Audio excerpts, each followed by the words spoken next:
You're in charge of him today. You're live. All righty, are we ready for the ladies from the group homes? We are. I'm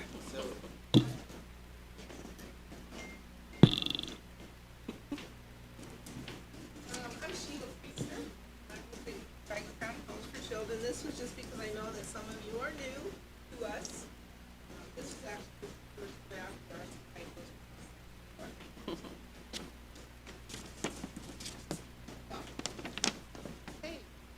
This is Kim Mangino. She's our executive secretary, which really means all of our financials go through her, and as far as processing all the claims and keeping us within our yearly budget. I know that Calissa had asked, and we had submitted a strategic plan. We have talked about potential expenses that we're looking towards in 2022. You know, I wrote a letter, I wrote an addendum, so I think you're probably up to speed as to our needs, maybe a couple of wants in there. Briefly, we have 3 group homes here in Terre Haute.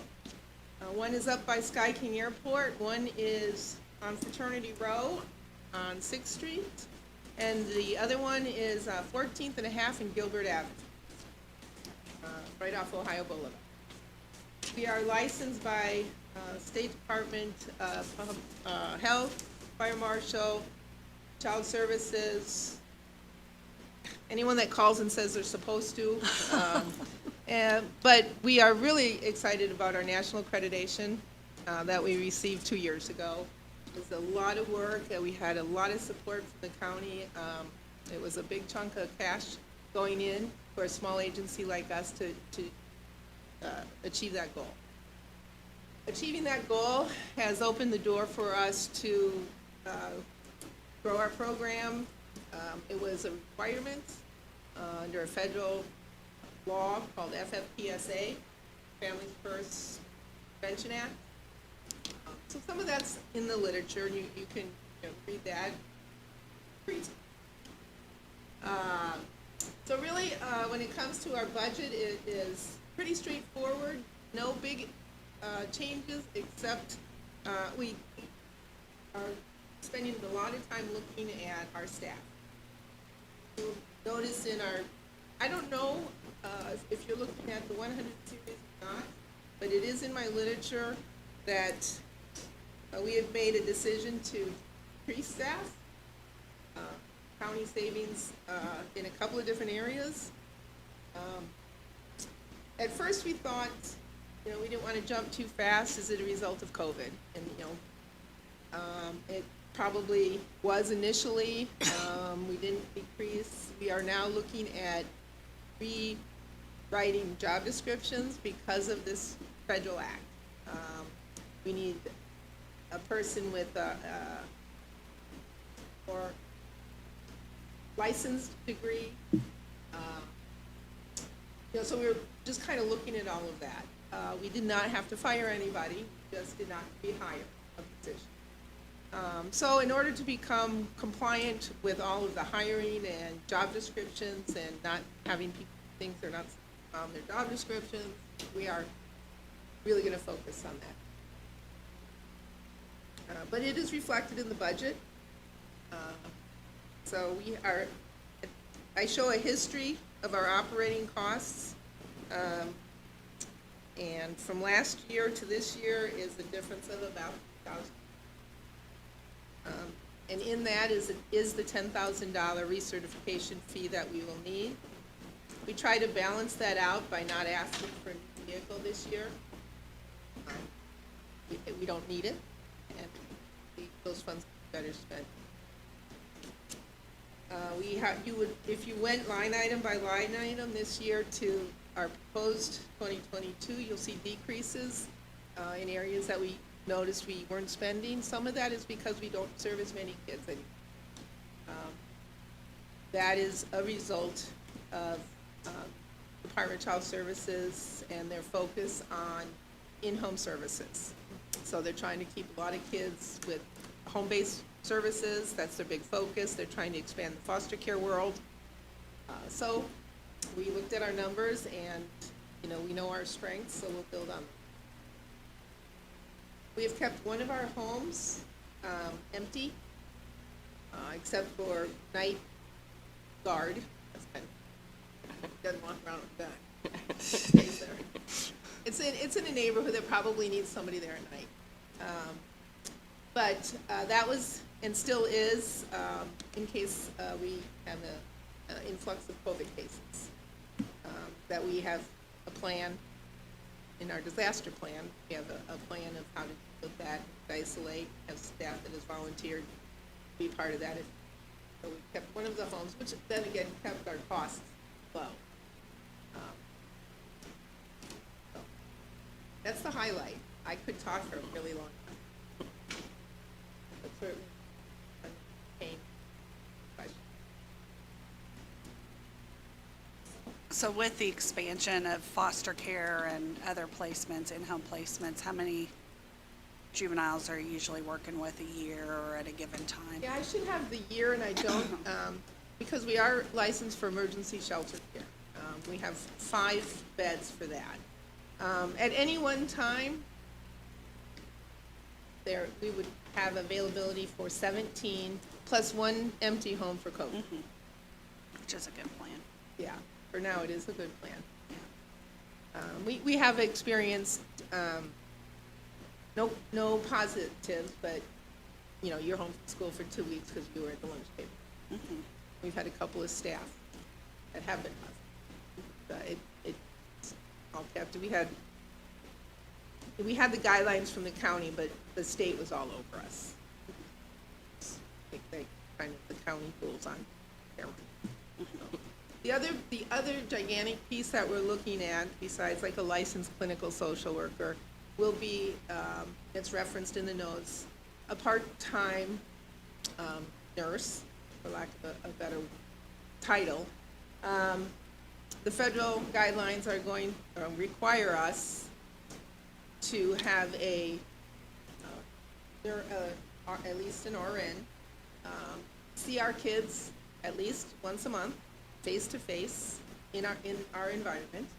They are also required to sign off on a treatment plan after reviewing any medication logs and our treatment interventions that we use. So that's all in the works. That's really a hard job to find someone to do. A friend of mine who works for a local community mental health center and is a nurse practitioner and a neighbor, has really helped us get it off the ground, and is willing to do that. So I've talked a little bit to Calissa, I've talked to Human Resources. Is that a part-time job, is it a contract job? Still trying to figure that out, but we are trying to budget for that for next year. It's actually supposed to go into effect by September. So I'll figure that out once I figure out the first part. I'm impressed that you're able to do all this and still not have an increase more than 3,000 with some of them moving around. But one of the bigger expenses of that 3,000 is a mobile hotspot.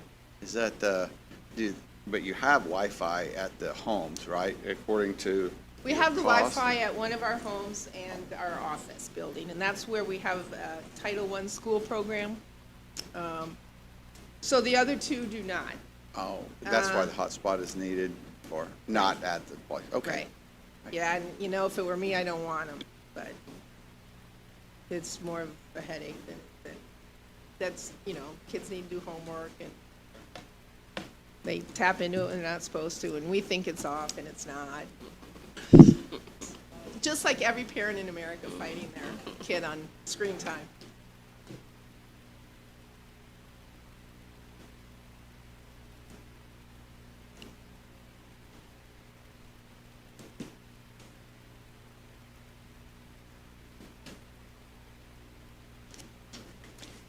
How long, Sheila, do you have these kids? How long do you have them? Emergency shelter kids are placed for up to 20 days, and it's kids that are either waiting to go to another placement and there's not, a bed not available, so those are kind of tough ones.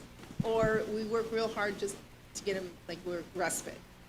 Family needs a break, we need to set up counseling, kind of thing. Long-term care kids, I should say 6 months, but it's really, it's supposed to be 6. We have a lot of kids there 9 months to a year. And unfortunately, we have a lot of kids that, you know, we're just one more step in an adventure of other placements, sadly. We don't have enough foster homes for this level of care, kid, How old are they? ages 10 to 18. So, we do have a really strong independent living program. Again, that will be growing with this new Family First Prevention Act.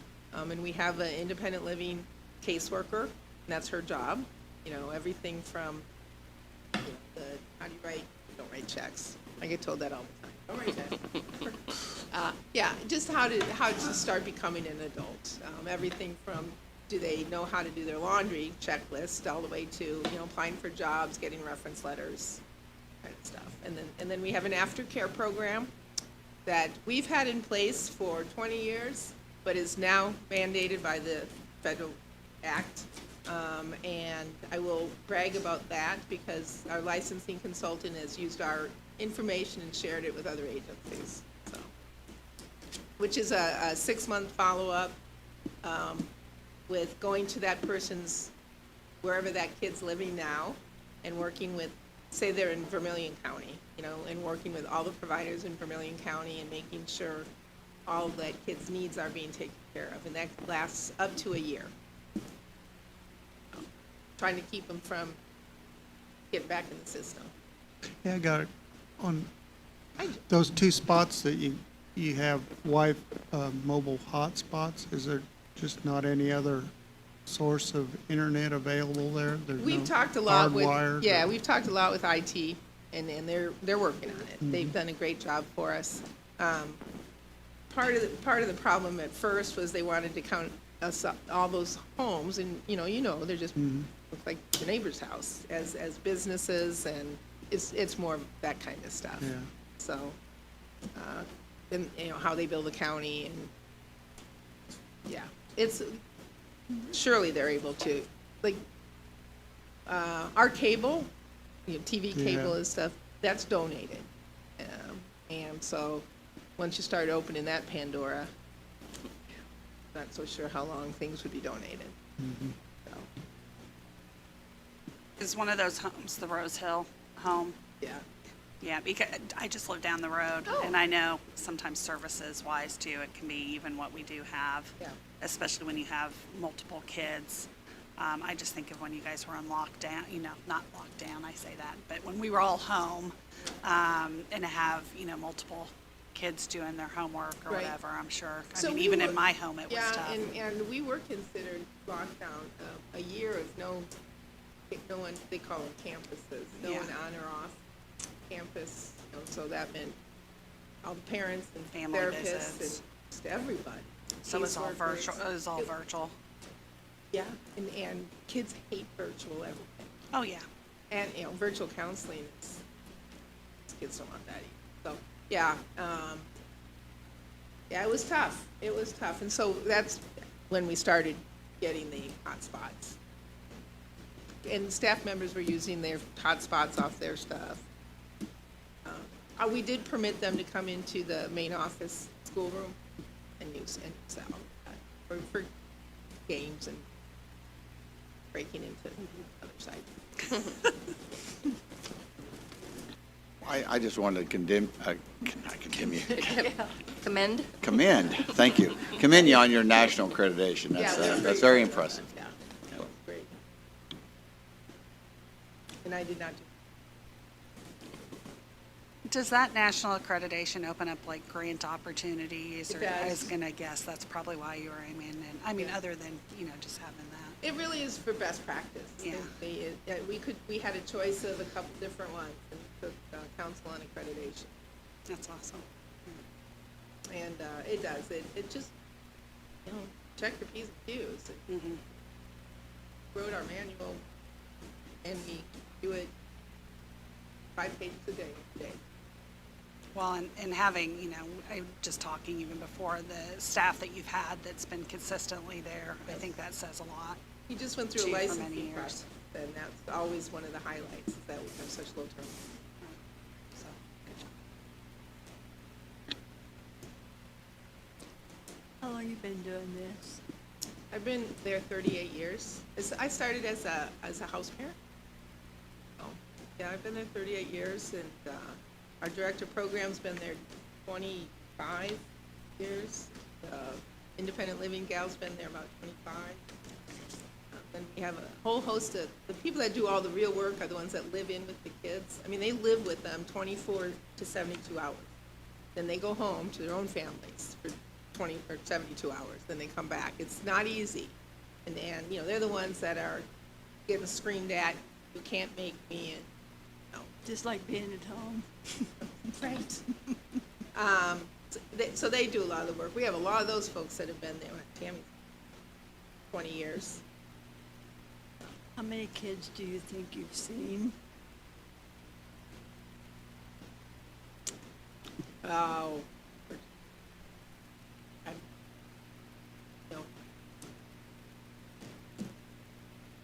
When I first started, it was, the houses were completely full under a different license, and there were 30 kids every day. So, Society is really screwed up, don't you think? yeah, it is. So we just take, You're doing God's work, I'm telling you, for sure. well, I will share that, Devin, thank you. Well, and honestly, it's just something that you just can't do by yourself. You do need the county backing. You need the ladies sitting over there, and Jim, I mean, how many times a week do we call over and, processing every bills, claims, questions, and neighbors. We have a great neighbor who just shows up with ice cream. So, it's, 38 years, wow. you're supposed to say more, like, oh, you don't look old enough. I was gonna say, you Well, started I when mean, you were we all 7. thought that. We couldn't even put it into words. We're stunned. How's that? There you go. We're stunned. Actually, there's Kim, myself, and one other person in our office, and we're all within 3 months of each other. Gee So, whiz. yeah. It is stunning. It is stunning. I tell you, the young workers, they got great ideas. I'm so glad we have a lot of young folks coming. Well, and including yourselves, of course. Of course. It's remarkable. It's remarkable. Well, we are open. We've had commissioners and council folks come on by. Don't need a call ahead of time. Main Street is the one on 6th Street. That's where our main offices are. Probably best to come to the back, because who might answer that front door? They're not supposed to answer it, but they do. Is that it? Thank you very much. All right, thank you. So, anytime you think you've got a hard job. Oh, yeah.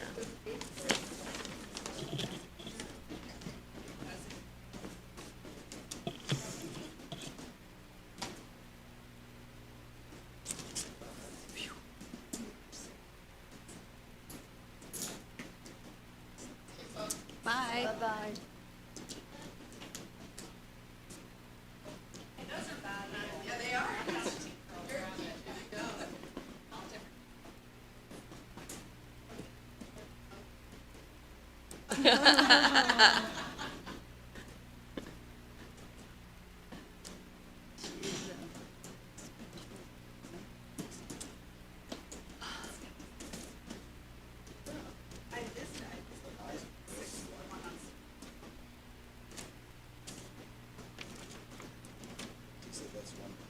Done.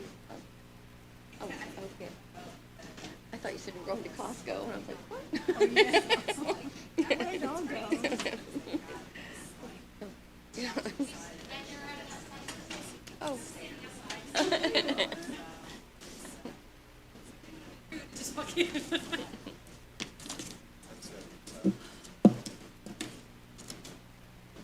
Nope, yeah, I was standing over there, hanging out. Hello. Hello. How was everyone today? Oh, wonderful. How time flies. Here you are back again. Here I am. A lot more grayer. Well, tell us about what your needs are this year. We have only asked for our budget from the 1212 line item because everything else is provided for from our grants that we receive from the state. They're already pre-budgeted, so they're already telling us where we can spend it. So this is funding that comes to us under Indiana Advocate Code I-40-31, which allows us to collect a fee. Now, it doesn't, majority of the parents that have this fee tell us they can't afford it, but we do get some people who pay it. It's not very much it comes in, so we use these for purely for administrative things only, for like our website, stuff like that. We are asking for $700 in our contractual services, which covers all of our use of our, we use a Thinkific, which is an online training. We have a web page that we use, those things like that, so that's specifically for that. And then we have $300 to pay for our national CASA dues. They were $275 this year, but they're supposed to go up to $300, so we went ahead and budgeted the increase for next year. And that's literally all we're asking for is $1,000. Wow. You are a cheap date, my friend. Well, I can tell you, we currently, right now, just to give you an update, I haven't been able to come before the council to tell you an update, but I will tell you a little bit. We currently, right now, are serving 1,066 children. We have 789 active cases. We've successfully closed out 277. We have 16 staff members, 47 volunteers, and as officially as of March 6th of this year, and the first time in 35 years, Vigo County has no wait list. Oh. Yes. What? Vicki, we have no wait list. Seriously. How'd you do that? We implemented a pilot. We started in 2019. We applied for the pilot, which is where some of our funding comes from, and we were finally able to initially fully staff it. March 6th this year, we were able to transfer 300 and some kids to a CASA. So we have been maintaining that this year. We've been able to turn over our caseload now. We have no wait list. So every case that comes to us now, we immediately have a CASA on it. Do you know of any other county that can say that in the state? I mean, There's it's a pretty couple other rare. counties. Now the hard work starts because we have to maintain that. So the volunteers, we lost about 20 volunteers due to COVID. I was gonna guess. So we were able to swear in people every month, but we weren't being able to meet what we lost. So we're, like I said, we're in the 40s. We started out last year in 60-something, and then we actually physically lost some volunteers to COVID, and then several got illness with it, and weren't able to continue on. We had some leave because they were moving because of their jobs. But we are working, we work every month. The hard work is not done. Just because we don't have a wait list doesn't mean we need Right, need to volunteers. keep We going. still need them, because now the problem, when you have this, then now what we have to work is the caseload. Every one of my staff members carries a caseload of anywhere from 18 to 33 cases. That's not children, that's cases. So that we can make sure that we are meeting the standard and the state code of making sure that every child has a CASA. So the caseloads are really super high. So now we need to bring the volunteers in to lower the caseload. That's still very, I mean, just 35 impressive. I years, mean, you this is guys the have first done time. a wonderful job advocating for a lot volunteers of and work. getting them and helping. I know, having worked in the schools and with children, you guys do wonderful work. So We've just very implemented, impressed. We have a new educational liaison now. We're getting ready to bring in 2 people, a volunteer coordinator and a part-time volunteer coordinator. So by the end of this next month, we'll have 18 staff members. That's awesome. So yeah, we still got a long road ahead of us. We can celebrate a little though. That's a good thing. But that's kind of us right now. So hopefully I'll be able to come before you and then give you more definitive everything and more detailed stuff that we're doing coming forward. So, yeah, I wanted to tell you guys that today. Nice. Awesome. All right. Give me the big one. Keep us posted if there's any events or things in the community. Will do. We are actually just starting to get ready to start planning now some of our face-to-face. Great. We had our first training face-to-face here yesterday evening, so we're really excited. But we did it split. It was online and in person, and we had a wonderful turnout, so we're excited. We got a lot of new things still coming at us this year, so. Okay, thank you. Good job. Thank you. Have a great day, everyone. Thanks. You too, thank you.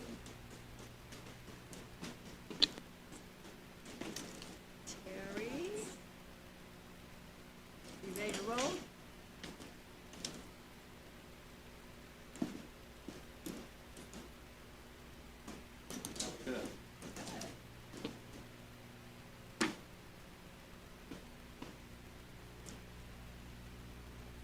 Okay, what do you got on your wish list?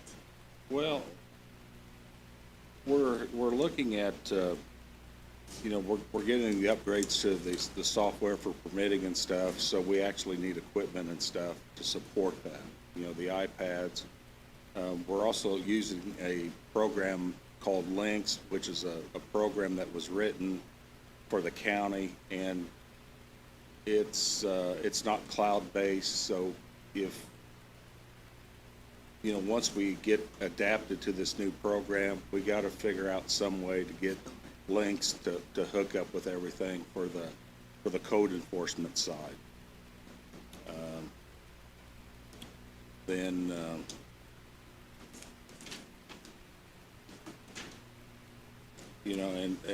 we're looking at trying to get monies appropriated for a part-time plumbing inspector. And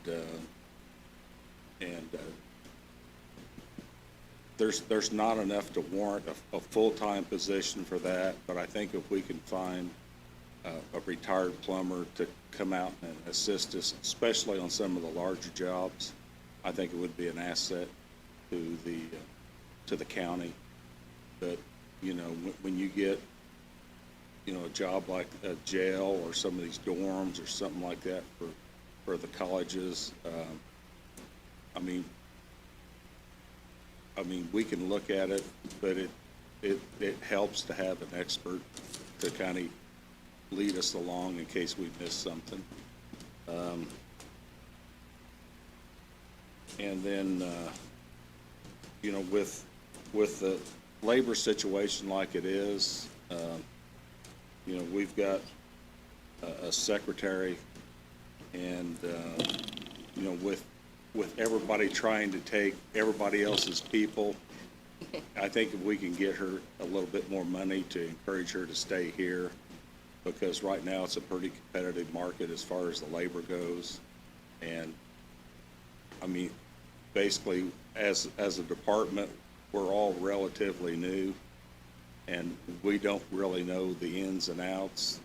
And Carrie, she's been here for 8 years, and she's really a really big asset right now. And the thing is, when we start adapting to this new software program that engineering has purchased, there's going to be a lot of data transfer and everything, so it's kind of going to be an all hands on deck and try to do some of that stuff. So.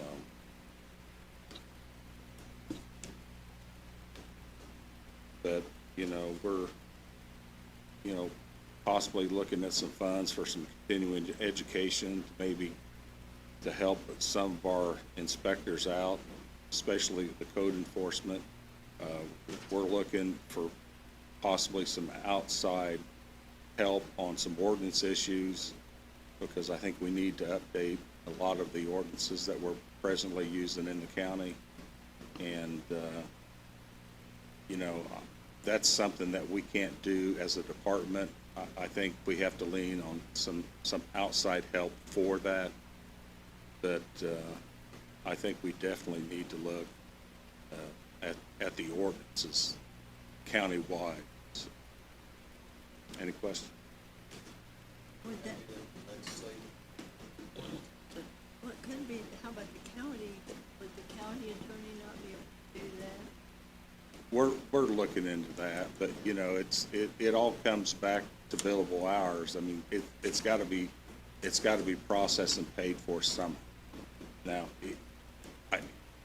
does it come out of our budget? I don't know. Does this come out of the commissioner's budget? I don't know. That'd be commissioner. I don't know how that gets gets,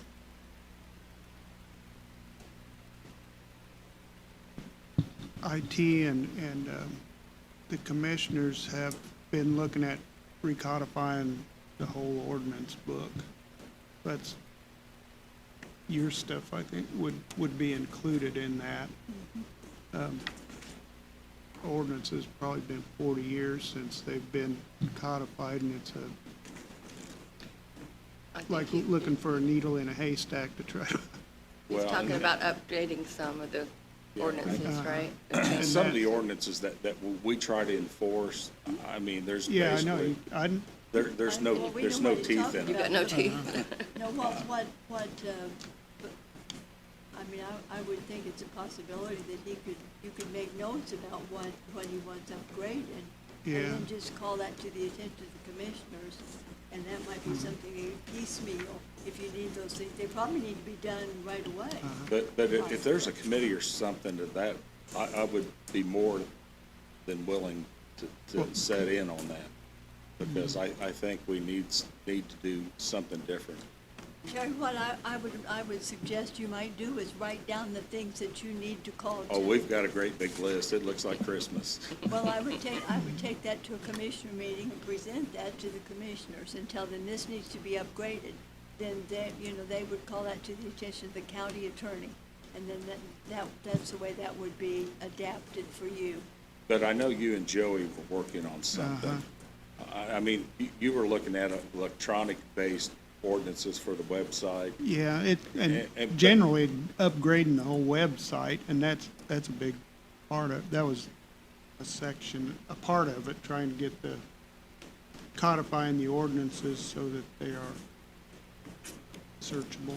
And But those things, that'll have to be officially Yes, done. You yes, can't we- just write them down. No, they're just talking about codifying them so you can look it up. Well, I understand. He's wanting to change them. He's just, Actually, the process of codifying the ordinances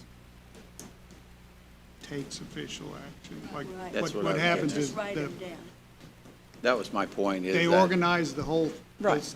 a group will whoever they decide to have do it organizes the whole thing, and then basically the commissioners It has to be vote that says this enacted. is Yes. county law, this is our ordinances, and anything previously ignored. They have to have a hearing and all Yeah. that kind of stuff. But to the point of a But, budget. changes to those things could be included in that. I don't know how long that'll take either, but We're trying to get it off Yeah. the center point. We're trying to get it to move. So, Joey's out on, he's out for a Dad couple leave. more weeks, so. so that's pretty much on hold now, I would guess. Not going anywhere for a couple of weeks. No, but we've waited this long, a couple of weeks ain't gonna kill us, but it's something I think we need to get off the center point and get some dialogue. online system would be put in place within, They're supposed to start it in August. That's what I I said. talked to the project manager this morning. She's reaching out to different departments on how they want things set up, so they can try to get some of this stuff started. I think their actual starting point is sometime in August. But, what, engineering has purchased the software, but we still need some hardware products, for field use, iPads or something in that effect, because from what I gather, all this stuff is gonna be cloud-based, and some of the softwares that we're using now aren't. So in talking to Joey, there's gonna have to be some monies provided for that to work with the developers of some of these programs to get that to where we can. so you need that prior to the new budget, probably. Probably.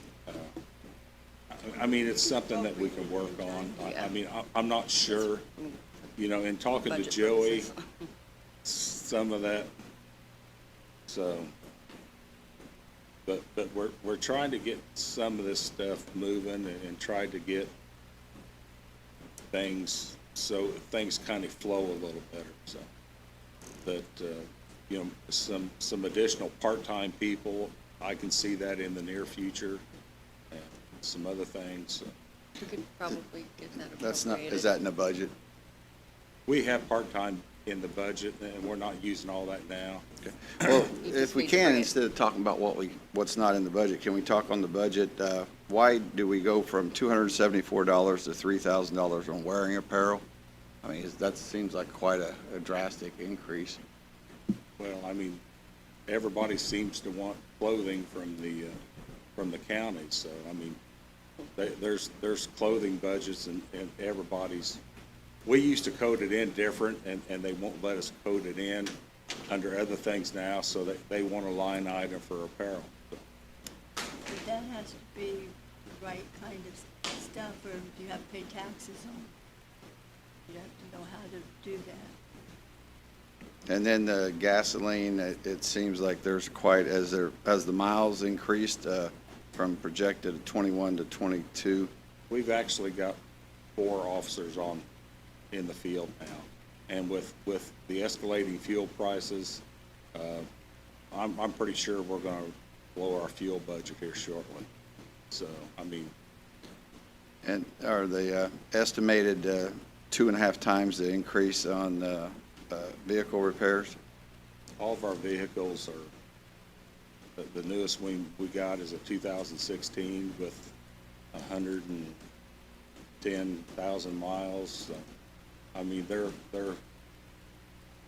in the basically the repair range, and but we're better off with those than we are new ones, because you can buy a new one and you can't get it off the lot. So, but I mean, our fleet in the inspection department is basically aged and hand-me-downs. So. But if you want to appropriate monies for new vehicles, we're all in. So. We're just here to review the budget presented. We don't make suggestions on adding.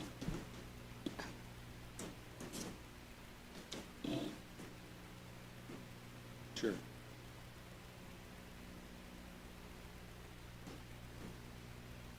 Possibly, yes. Well, the reason we reduced our part-time help is we used to take care of grass cutting, and we sub that out presently, so that's, our part-time budget has basically shifted to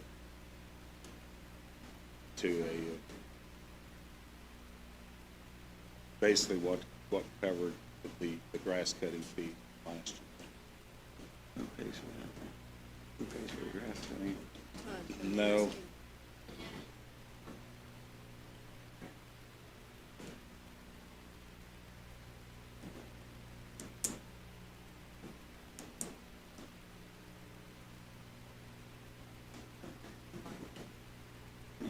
That's what I say.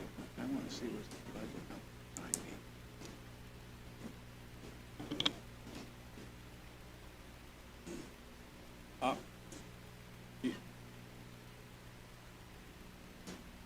Well, and, you know, to be honest with you, that's something that's come up recently that we've talked about, and what that position would pay and the hours is something that's not really, we've come to any conclusion on. No, that's kind of an afterthought.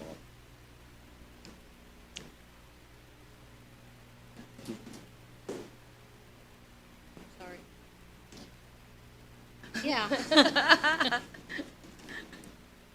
All right, so there's nothing in the amount requested for a part-time plumber No. inspector, plumbing inspector. Okay.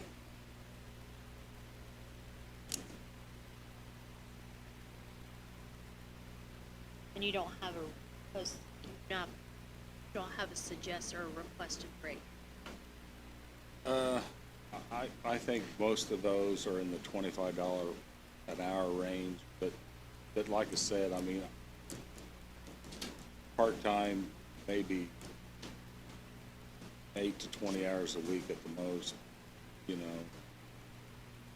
It's something that we don't need full-time. It's basically just a call-in deal, you know, for assistance is what I'm looking. So, my thought was is maybe we could find somebody retired with the training, the licensing, and that sort of thing to use on a, you know, part-time basis or a call-in basis. So, you know, that was my thought. Like I said, you know, Mike and I talked about that briefly, but it's been several weeks ago. No, I mean, I feel what you're saying, I'm just saying, when we start looking at numbers, if that amount is not included, that could create a problem. If they decided they wanted to fund it.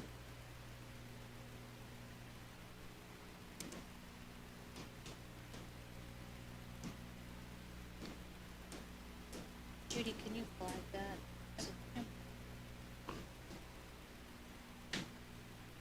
And then maybe if you can put Get some pencil to sort of paper, yeah. amended deal. Okay. We can- What's your advertisement?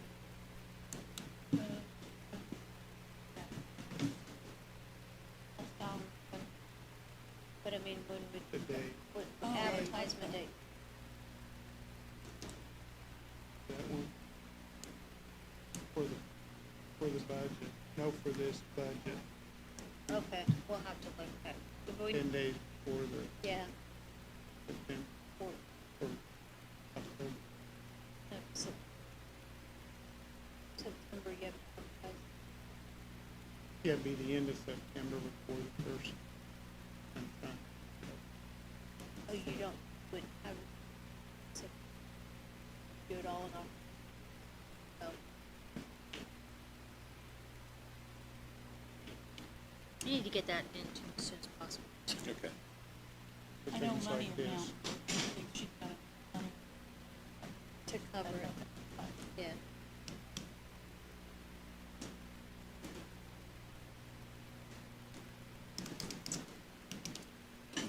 Anything else, Terry? You got anything No, else? I'm good.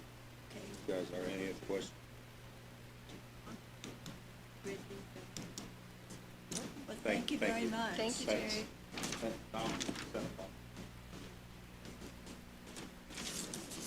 Okay. It's time for the dancing commissioners.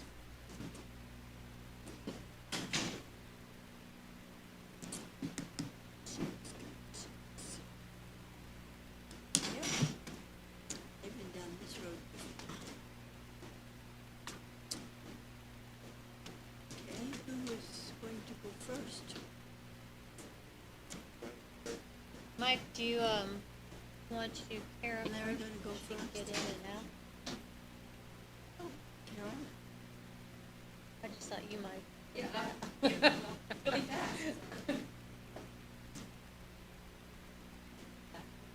Oh, well, Oh, okay. yeah, so, I didn't see Mary.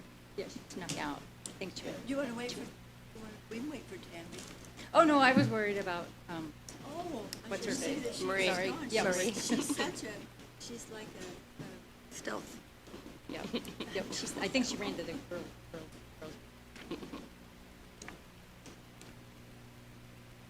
and then we're both ninjas.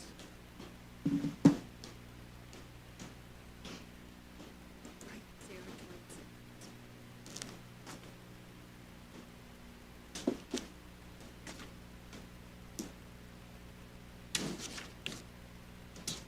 Do you have, you doing the age one? What? I'm just kidding.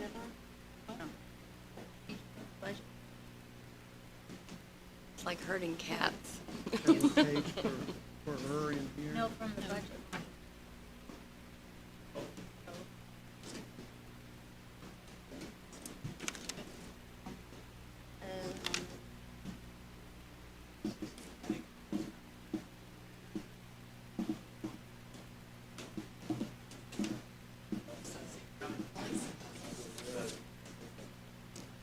Hi, I'm Kara. I haven't met you before, but nice to meet you. I'm HR Director, so we didn't make any changes from our budget last year, so I don't know if you have any questions for us. And Guys, how could we have all so perfect next to you? Not even one change. Nope, we didn't do any changes. We're working really well. So, a slow start. There's still some money in our budget that will be spent by the end of the year now, because we have a lot of things coming up, but at the beginning it started out slow. I have no question. Okay, no questions? Thank you so much. for your Thank good you. work. Yeah, I saved you about an hour and a half.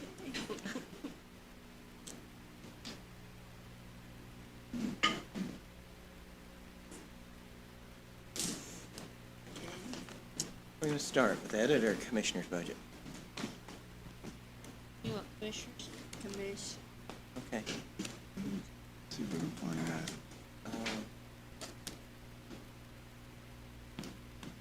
Well, okay, so one of the changes here, we're going to have both jails running at some duplicity for a while. They're using our utilities while they're under construction. Let's see. We were going to change from spay and neuter league to delete that $5,000 and put it into the Humane Society budget. And, Wonder if I can get the dollar. let's see. Looks like we put some money in there Next for one. chairs and council chambers, replace these Hey, chairs. Mike, is your mic on? Yeah.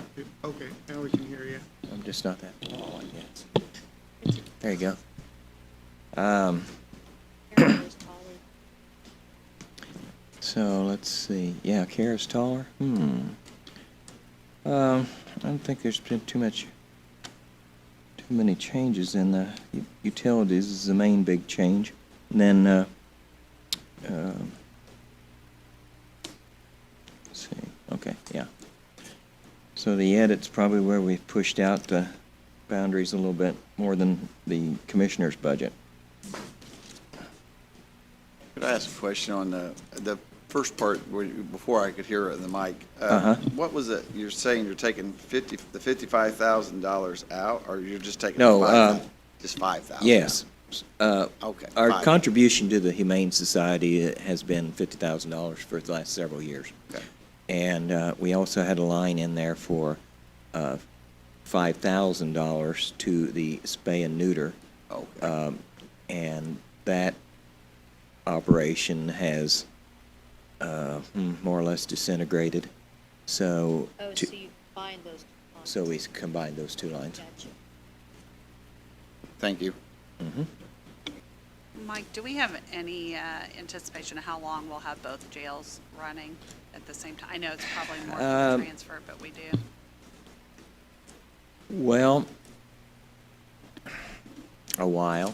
I mean, one of the interesting things that I quizzed the sheriff and his people on is when they take over and transfer inmates, they're going to do it in one day.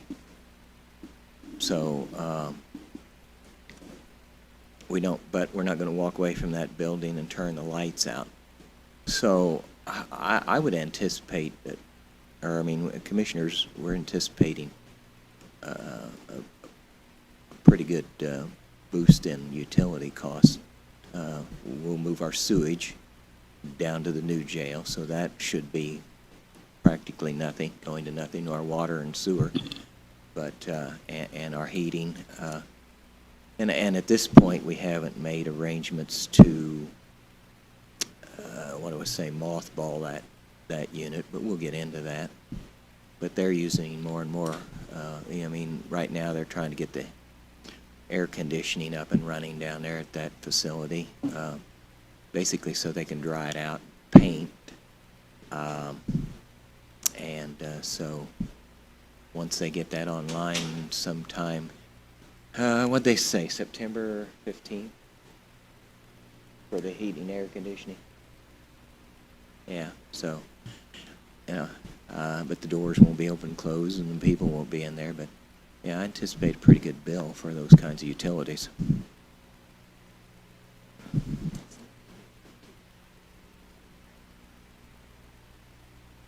So on the electricity, we're anticipating a $50,000 increase plus the 100,000 for the new jail? Yeah. So this theory that we came up with was anticipated fund for jail population expansion. Or are we broadcasting? The mid-June is when we anticipate the new jail to be operating, the other one to be shut down.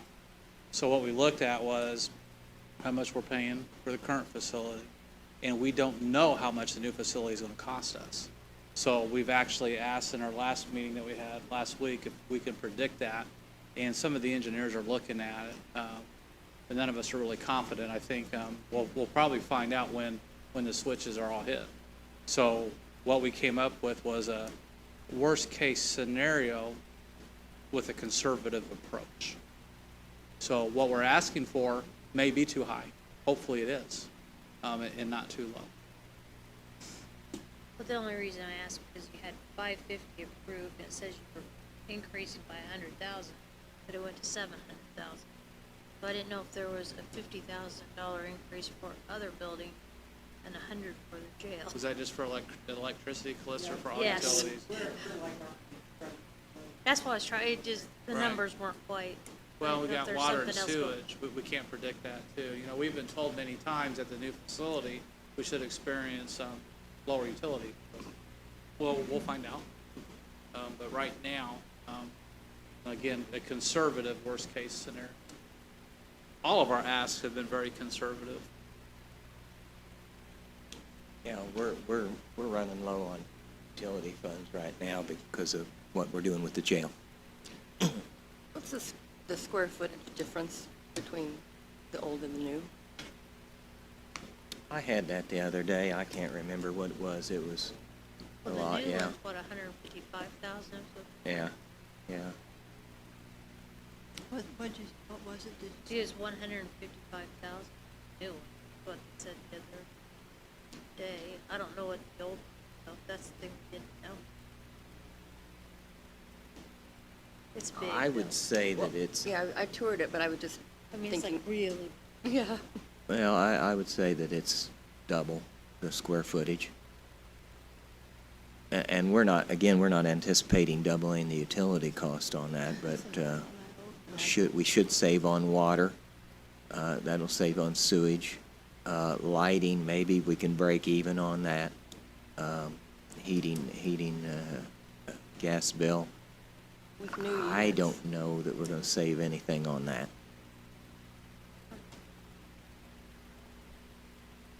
You know, Mike, maybe we'll save on lighting because new lights are more efficient now. Well, and yeah. we don't have new lights in the old jail. No, We no, might we save never on did. that. We're hoping.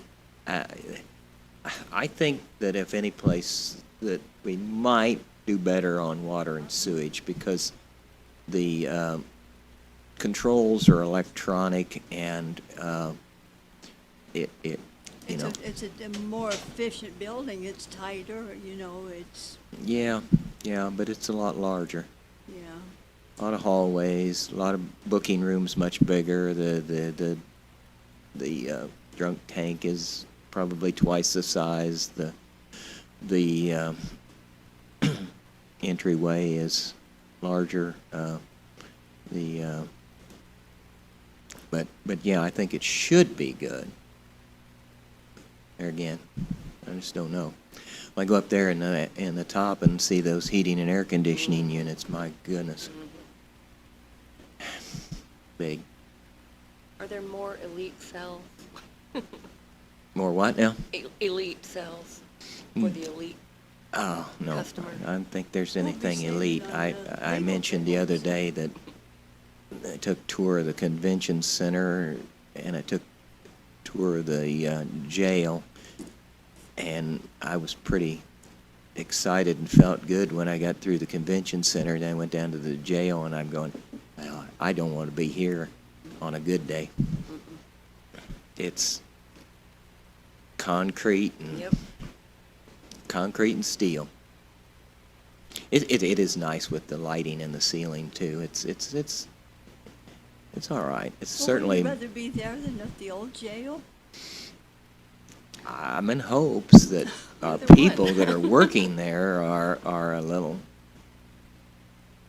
I don't know. It's just, I don't like it. Think of how many lawyer bills you'll save after we get through this whole mess with the federal lawsuit. Again, you know how most of those are handled. They're just settled and we go on.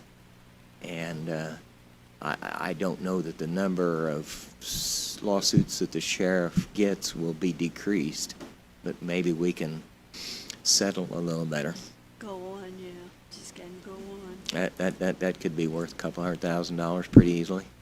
That'd be nice. Since we're talking about legal, I'm just kind of looking at the items. It seemed like in 2020 that it says there was nothing accounted for legal services, and then we have 90,000 coming up, and I see like liability, changing, a couple different things like that.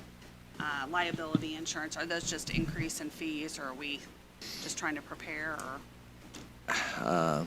Yeah, we've got certain increases. Things, we've negotiated insurance pretty well. It's liability renews August 1st, so we're not certain on that.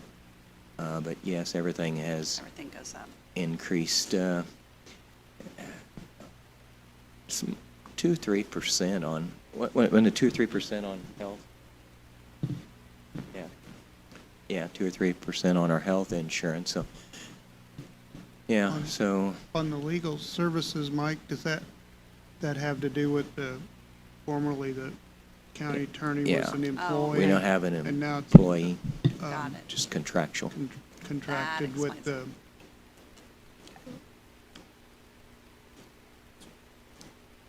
And then the contractual went up 150,000, is that correct? Well, the capital improvements in edit. Maybe that's on the edit. Oh, Yeah, I believe that's an edited. It went up. Okay, yeah. Yeah, that is I didn't mean something to that, jump. it's not. no. The comprehensive planning, our engineer has lobbied for a comprehensive plan for our infrastructure, and, we're gonna jump to edit. huh, yeah, well, I did. Well, I know, you're fine. We have not, we've got probably 5 engineering firms that would like to provide that service. We have no one picked out. We think that it'd be about that kind of investment.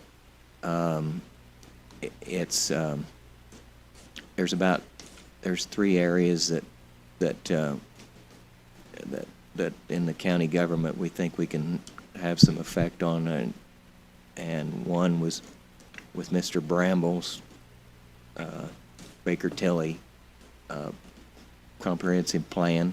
Another one was we want to go and have Baker Tilly review our compensation plan, and the third piece of this was a comprehensive plan for our infrastructure, and it's something that our engineer has advocated for 2 or 3 years possibly, and think that it might give us a book that we don't just put on the shelf and forget about, that we can actually work off of.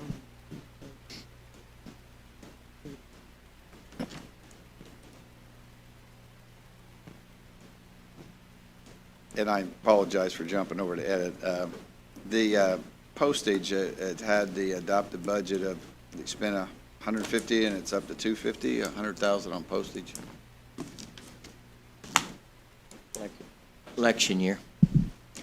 Yeah, we pay all the postage, clerk, Okay. I didn't know. Commissioners I do, didn't know yeah. that. Yeah, makes a difference. Yep.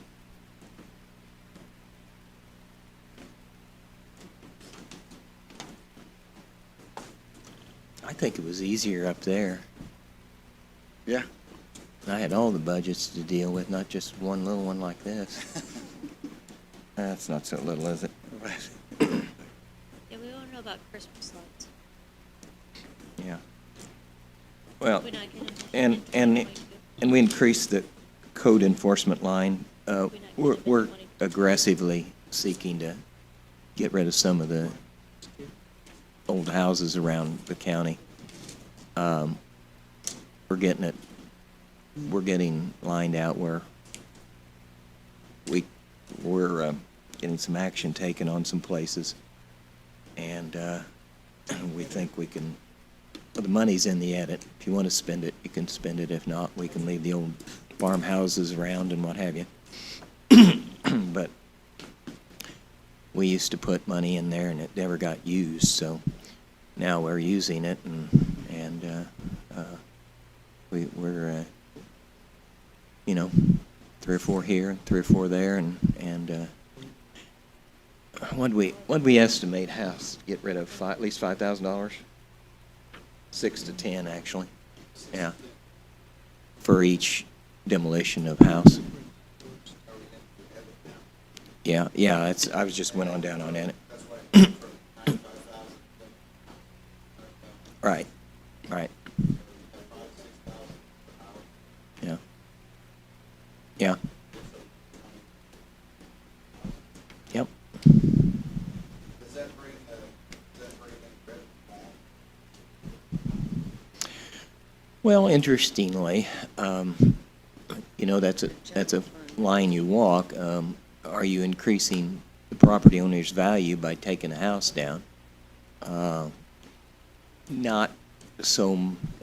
It's a different circumstance on each one. You know, who owns the property? If it's adjacent to 100 acres of farmland and they've got an old house on it. If it's a lot in some place that's a half acre or quarter acre or whatever, and it's just sitting there, and the people don't, you know, sometimes then we put liens on the property, and then that gets into a drawn out operation, but we really don't.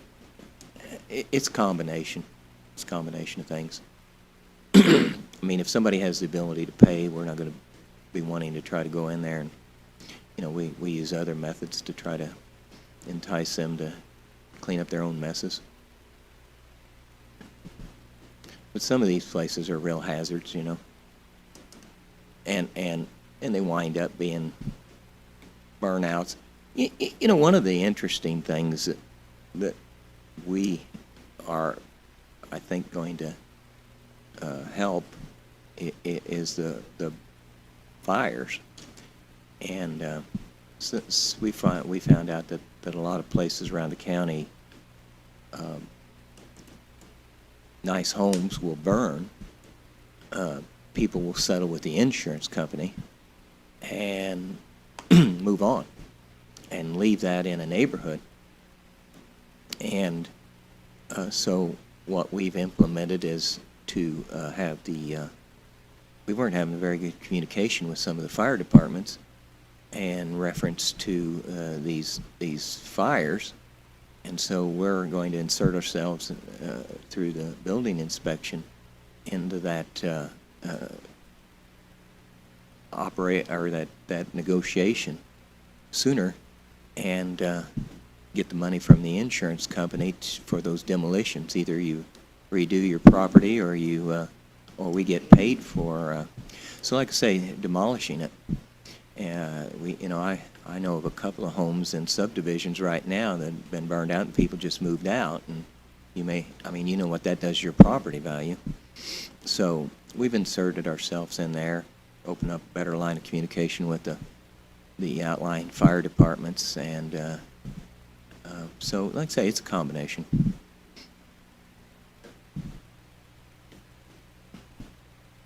Yeah.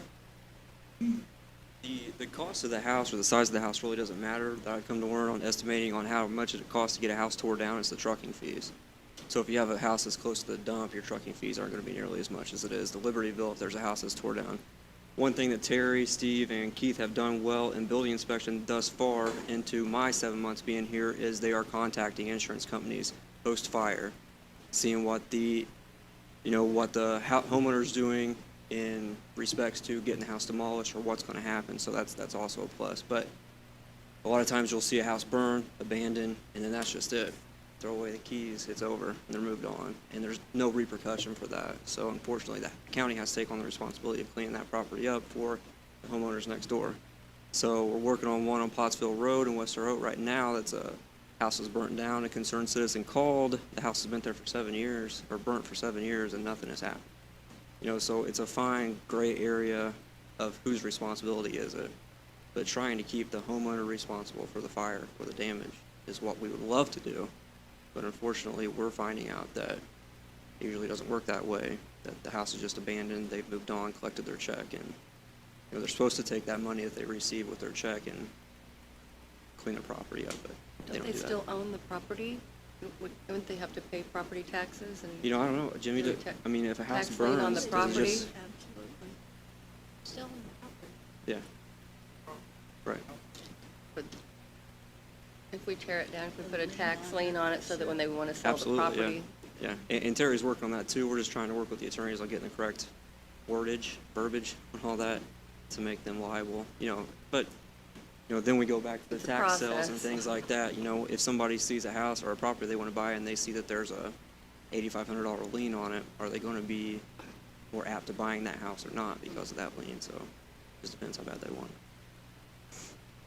That was my question, what it was going to go with it.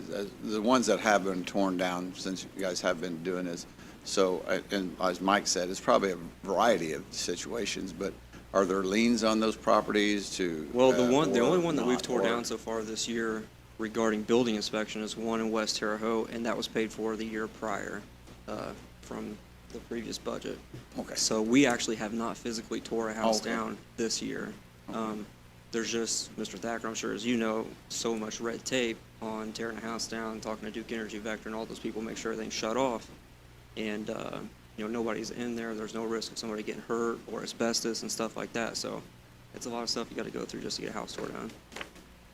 If it was as simple. That's why I was so interested in it, because I just didn't know what the process was. But and as how- commissioners, we would like to take as much money as we can for blight removal just to make our community look better and things like that, so. But I do think that it has to have a lien put on that property for the amount of what it costs us, because if somebody come along and buy it, they can pay what we put in it to clean it up for them, for sure. Well, I don't think that getting our money back is always the objective. It's just hard. It's just, like I say, it's varying, isn't it, Jimmy? Well, I understand. goes as a that tax some- sale. I understand it needs to be cleaned up, but I think somebody should not, we shouldn't clean it up just so, and then somebody come along and reap our, the rewards of our hard work.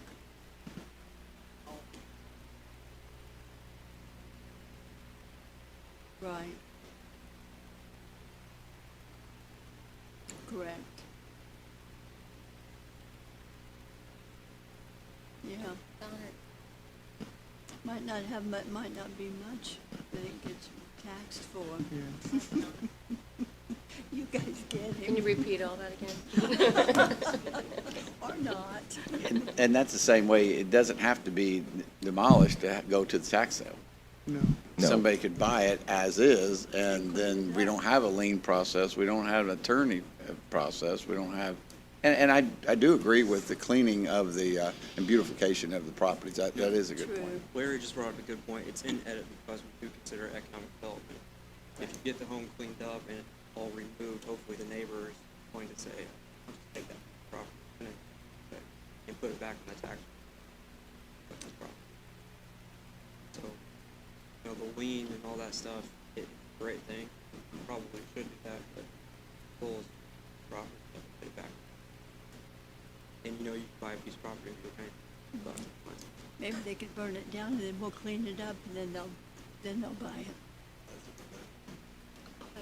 That's what happens. Yes, they will.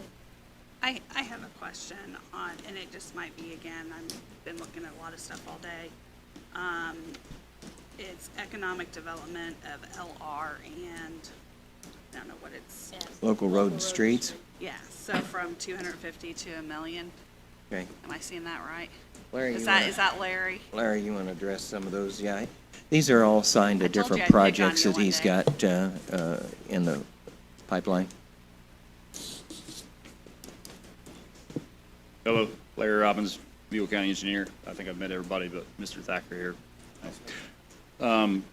So in the past, economic development of local retreat is, since I've been here, has been around 200,000. I'm not sure the history of that or anything, but in more recent budgets, it was, or prior to that, it was up closer to $1 million. And that was something the commissioners used to do some of these smaller type projects that may not fall into the capital side as an individual project like Clinton Road or Spring Hill. It may be an intersection improvement, it may be a road resurfacing for a business coming in or something like that, just a small little project or even a study to kind of look at some of those things to help improve our community. So that's really the goal for that money there. You know, it's not gonna be just, you know, that's money we want to pave roads with. I mean, it can be used for that, but for the most part, my idea would be to use it for some of those smaller type projects to help increase either safety at intersections or anything like that. We do have a big push. We do have some trail opportunities, you know, in the county right now, so it'd be nice to be able to have some money to be able to utilize that to go forward, and this could all be part of that, so. From a historical standpoint, that started dropping from the $1 million that originally was to 200,000 when they started appropriating $1 million for community crossing grant match. It was between that and some of the other projects. Yes. Can you hear me now?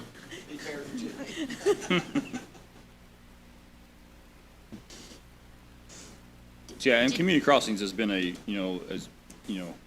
been a very successful project here in recent years. We applied for the full $1 million, this year and early on. We were only awarded $512,000. We hope to reapply this month for the remainder of that. But there's no guarantee that you're going to get that, so there's no guarantee you're going to utilize that every year. It's a competitive grant that goes across statewide. We were fortunate enough to get almost $1 million the last 2 years. We got 500 this year. So as we keep going forward, there's no guarantee we'll do that. And that community crossing kind of just throws that money into it's earmarked for that match for that specific grant. So this would open it up to be able to do some of these smaller projects, things like that. And, I mean, this is something the council would be able to, look at what we've used it on every year and say, yeah, either this is worthwhile or not worthwhile. I have one more question, but I don't think this one's for you, Larry. On aging and disabled services, I see a cut. Not a huge amount, but No, it's on it. am I looking at the right? It's like- Yeah, it's aging and disabled. It's like the fourth one from the top. It went from 22,449 to 7,980. I didn't know if that was just. Okay, so disabled Thrive, services. the old West Central Indiana Economic Development Group, now known as Thrive, decreased that request. And so that's what we, So through Thrive. yeah, that's what we allocated. Yeah, their grants and different things changed, and that's what that was asked for.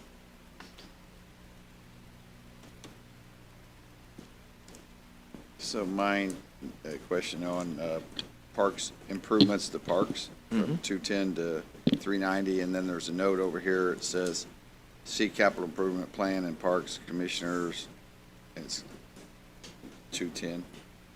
So, at the very bottom of the. Yeah, Okay. That one was for 2021 budget, that note. Oh, the note was for 2021? Okay, so I guess the annual adopted budget from 2021 to 2022 went up 180,000. Right.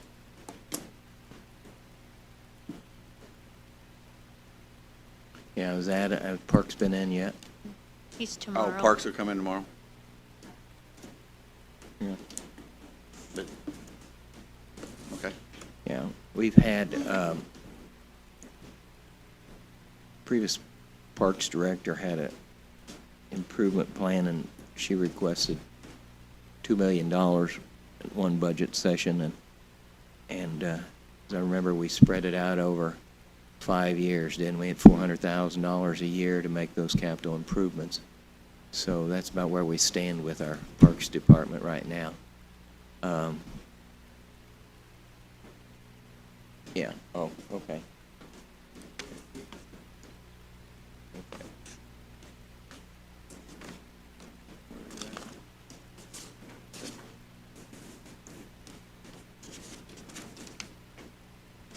There's that wrong. That's, Oh, okay, so it's, okay. Yeah. Yeah, okay. So Parks Department's requesting $100,000 for water line improvements at Fowler Park. Electrical upgrades at $40,000, and a grant that we're not sure about yet, Land Water Conservation Fund match, could be as much as $250,000. Matching. He was optimistic about that though, right? Yeah. Right. So we'll just get, if he gets that, okay. Yep. Sorry about that, guys.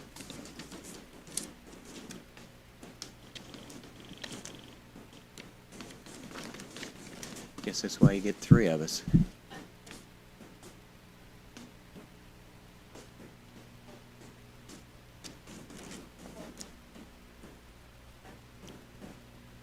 12/19. You said that'd be tomorrow. So if we approve the budget on commissioners, it takes care of that part of the parks? Cool.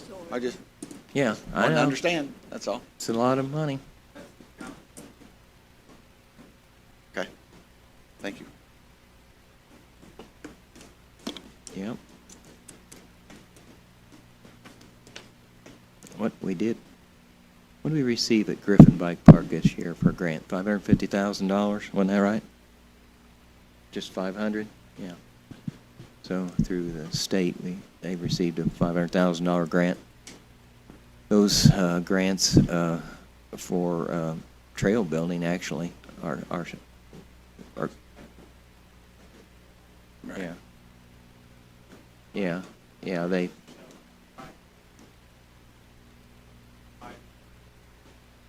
yeah.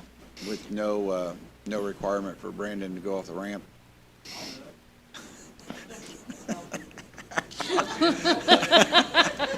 I'll take pictures. She may rip the chain off your bike. Yeah. Yeah, there's pieces here and pieces there, Todd. Yeah, pieces here and pieces there. I think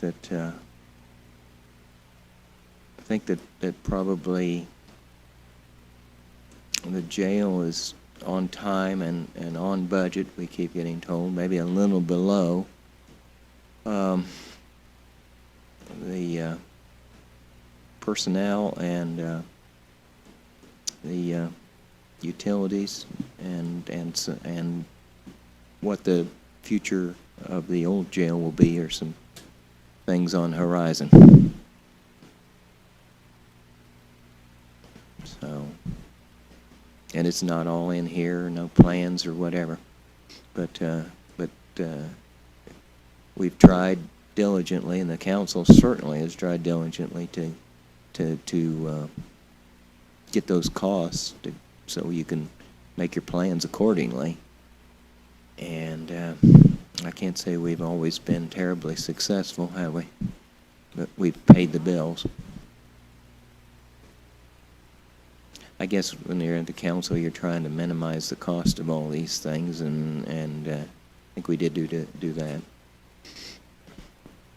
I I'm just trying to understand it. And I'm not questioning anybody's integrity or No, what no, the purpose no. of it is. And as I flipped through here, I Well, did it's see just- on the back of the Thrive, that capital improvement action item. I did see that now that, Yeah. once I got all the way to the end of that file. So, I know.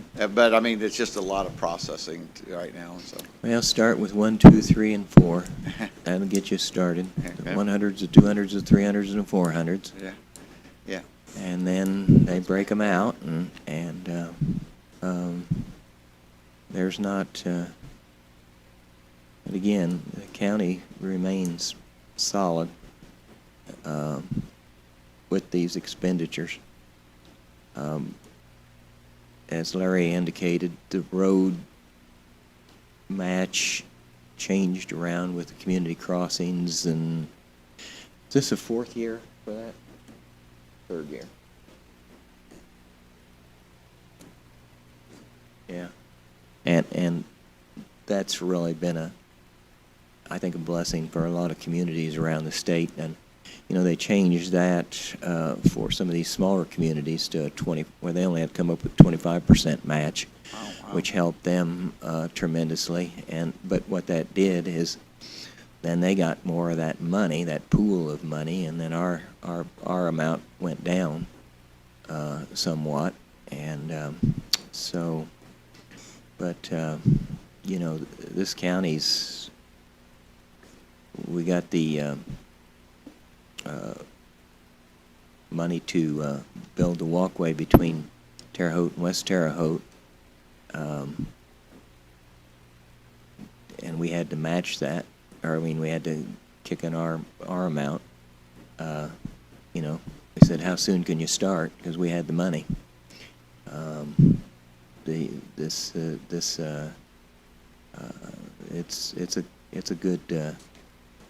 It's a good group, and it's a solid financially. So.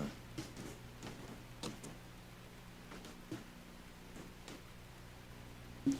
Hey, anytime you got questions on this, call us back in here or whatever, because, like I say, you may see this, and as you've noticed, it goes from one area to another. We're not trying to trick you. We're just, it's the way it moves around. I have a quick question. I don't have the book to follow like they do right now, but you mentioned about the comprehensive plan and the compensation plan. Are you is there anything in the budget for next year to do some of the employee compensation reevaluations that we talked about? Yeah, yeah. That's We're it. gonna start it this year, I think. We're gonna see if we can squeeze some line item in our budget to come up with that. Awesome. Get it started. Thank you. Did you put something in the 2022? I don't think we put anything in 2022, did we? Oh, okay, I thought you said. I thought You said something about the compensation plan. There's two things.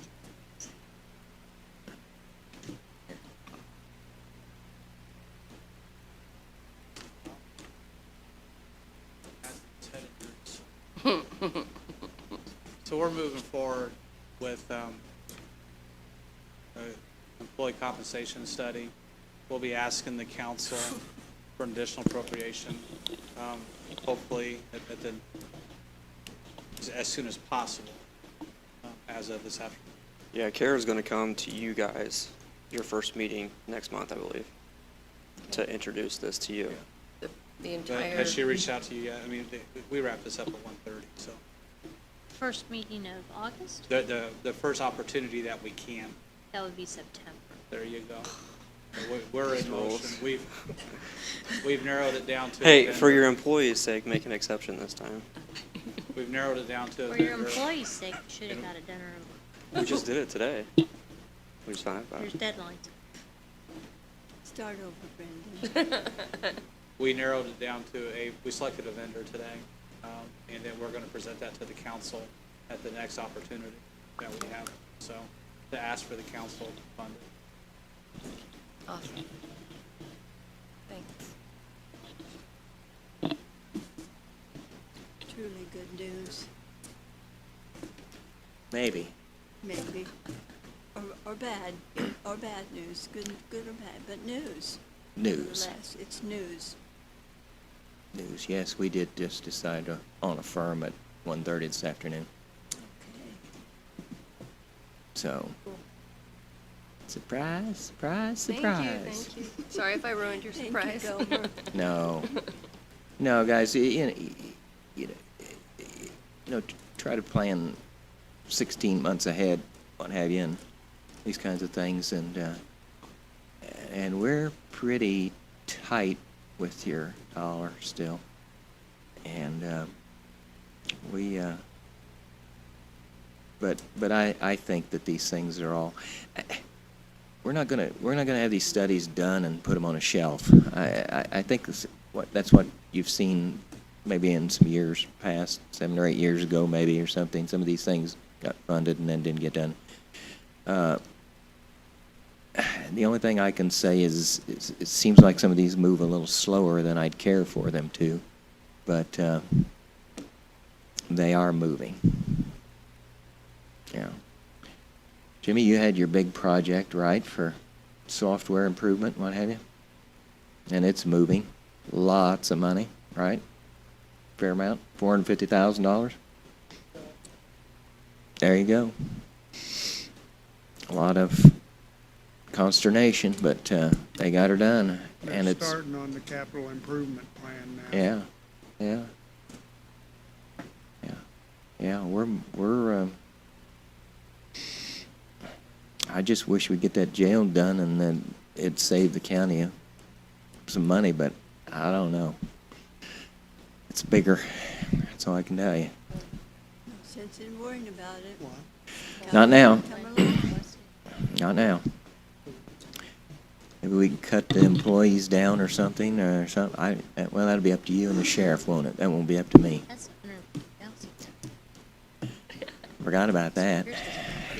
Not your problem. That's the request. Yeah.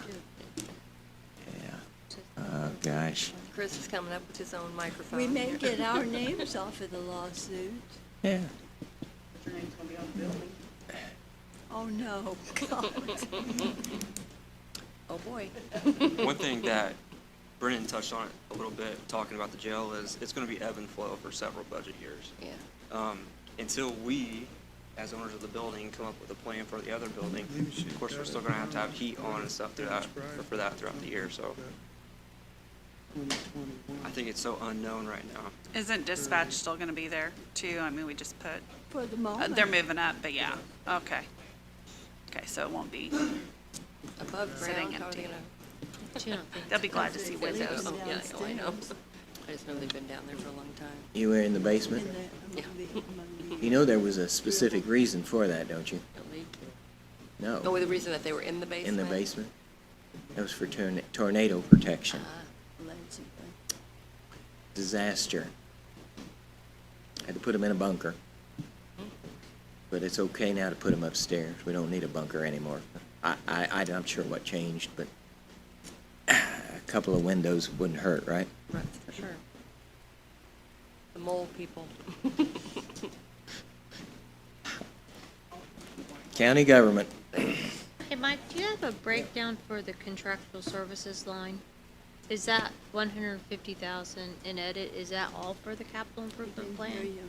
Or is it just something else Oh, plus on the that, capital? on that contractual, yeah.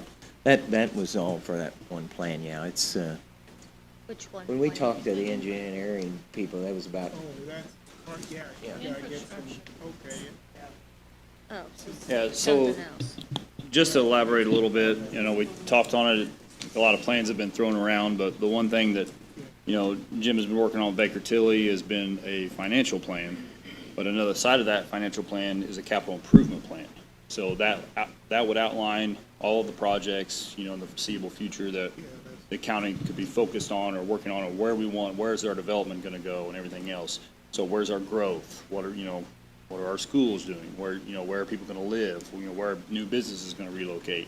So what improvements do we need to make transportation-wise? Is there anything else we need to focus on? So that capital improvement plan would be an all-inclusive plan that would tie in closely with the financial plan, so that it would say, hey, these are the projects, financial plan tells you how you Yeah, can fund them, the how you fin- can stagger them out, and how you can afford them.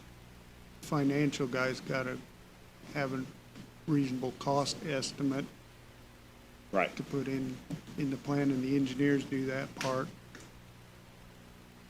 So from what I foresee with the capital improvement plan will be, like Mike alluded to, we would select a consultant, and then they would hold a series of meetings with, in the community, around the community. I'm sure there's a lot of things we can do online now with the, virtual connection and everything we can do now, but get basically the community's input on everything, on growth and what do they want to see, what changes do they want to see in their community, what growth are they seeing, what needs are out there, and then put all that together in a plan, come up with a series of projects that will help fulfill those and move our county forward, and then outline, work with our financial planning people to be able to put those into certain spots on where we pay for those. Is that fiscal year 26, 28, 30? How far out is it? How far can we afford these, and what do we need to do?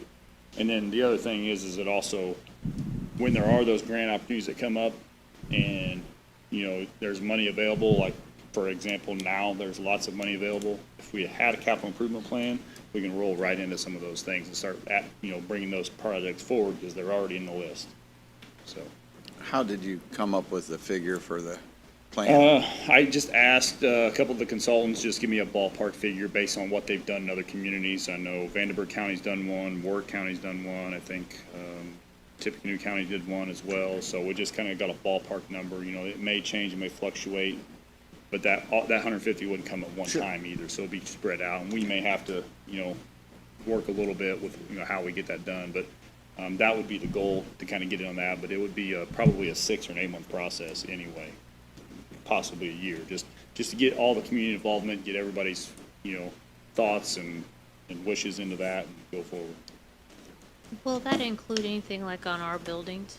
Which I know it's not, like, the public may not care about our buildings, but even if it's as much as improvements, Yes. like to roofing or parking Yep, lots all that or can be laid in, HVAC. so they can work all that into there. The consultants can work with structural engineers and everything else, and look at all our buildings, our layouts, parking lots, everything, and say, this is what it is, and this is how you can go, and then the financial people tell you where you can pay for it from and when.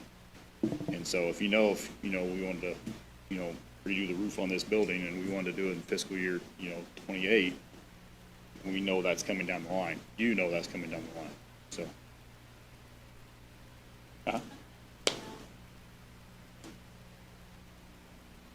Yep.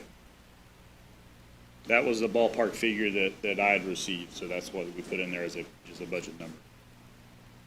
It would be, what's that? They're gonna ask for that this year. Yep.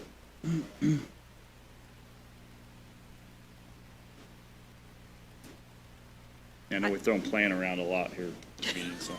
I appreciate y'all working on the Yeah. plan and just kind of having something to look forward to, and also know what's, coming down the line. It's something I've been really wanting to see as a citizen, and definitely now. Yeah, I think we're at a pivotal moment here going forward. We've got some other infrastructure that's going in, broadband services and things like that. So how are those going to affect our transportation projects as well? Because those are in the ground now. Or if we do, expand a roadway out there, what can we do? Can we put conduit in and we put the road in? That way those, how many? We need 2 conduits, 3 conduits. What do we need to make available? And then utilities don't have to cut our roads, and it makes it more feasible. It's cost effective for them, and it's pennies on the dollar for us to put that stuff in there when we have the road out. So having a plan, it just makes sense to be able to utilize funding when it comes available, and then know where we're going, and everybody in the community can also know as well. I like the community feedback too. I think 'cause sometimes the best ideas are out there. Is We just any- never know. Is any of this piece of this have to do at all with any money that we possibly have coming from the federal government? When you're doing a plan like this, do you not factor in that as a piece of it? Yeah, somewhat. So go ahead, Jim.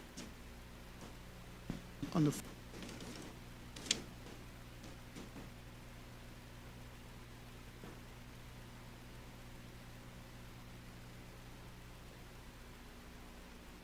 Yeah, and that's my whole thing of it is if we're looking at it, it'd be somebody to come up with a plan, they have to Well, have an idea how much actually- financials you have to deal with, what scope or magnitude of plans that you might have, is the Correct. only thing I was. So they should go, in theory, they should go hand in hand. This capital improvement plan will be a piece of this capital financial plan.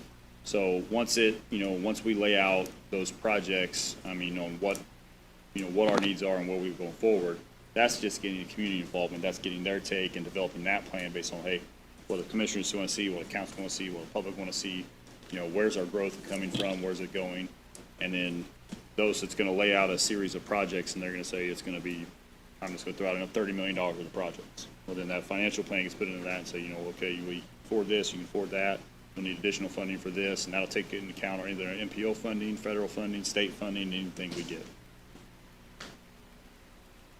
To expand on that, take the F-35 project, for example, that we did not get. We were a county with no plan. Not saying that's the reason why we didn't get it, but having this type of plan in place for future projects like that makes us look really good. And then with the state of Indiana, and then with banks and bonding, having financials in order, buildings in order, roads in order, infrastructure in order, moving forward, it makes us look good. It checks another box for those applications and those grants. And like Chris alluded to it, it's not going to hurt you, and it could make or break you based on some of those projects going forward. Because if they don't foresee us looking at growth and looking at the future, then they can't see any future here. It's a $150,000 plan, one-time expense for 5 or 6 years for potential for a multi-million-dollar project, and having a plan in place. Appreciate you guys taking time to explain the thought process behind it, that it's beneficial for us too. So that it's not just a $150,000 line item that we don't really understand.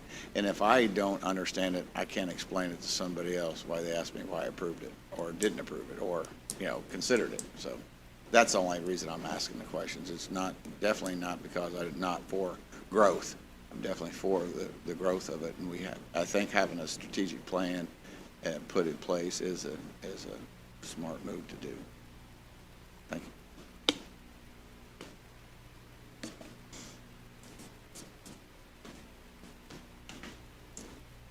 Commissioners have anything else to talk about? I want to bring your attention to an item in the capital outlays section, item number 4, down at the bottom, other capital outlays. There's a bond payment, $368,650. As Tammy reminded us, that is the last payment for the Pfizer property. So that's kind of one of those things where we have to do it. And it opens up that money for next year.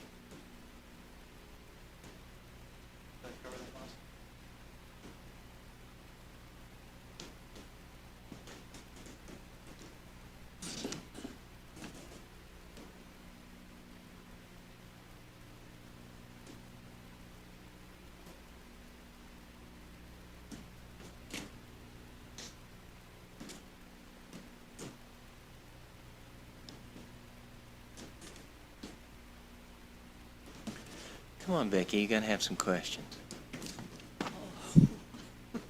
You've answered them all, Mike, Okay. pretty much. Well, we're working, these plans, get some of these things, and then Larry, Brendan, Chris, and I and Tammy, have time to do other things. Yeah.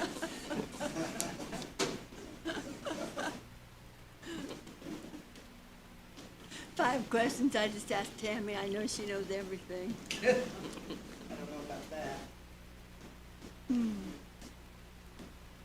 Do highway now?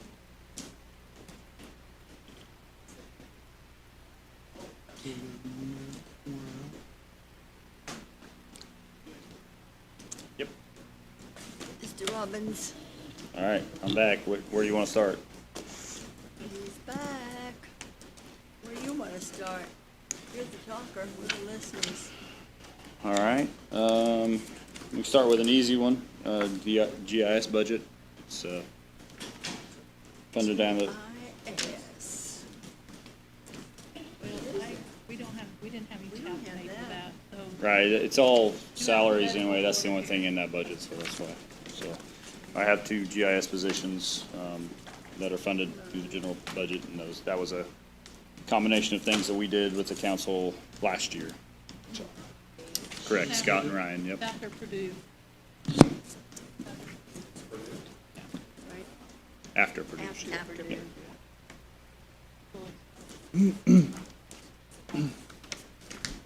Errors.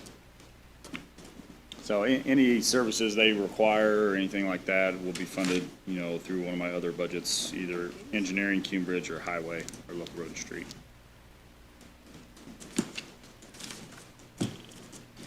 I'm happy to say the GIS department's doing very well. I think we're making strides on improving our efficiency in a lot of different areas, so it's definitely something that's paid off at this point. We're providing those services to the auditor's office, as well as we can work with the surveyor's office as well, so we're trying to get it, right now we're in data collection mode, basically building all these layers, so it's a little tedious, but it's something that should have been going on for the last 20 years.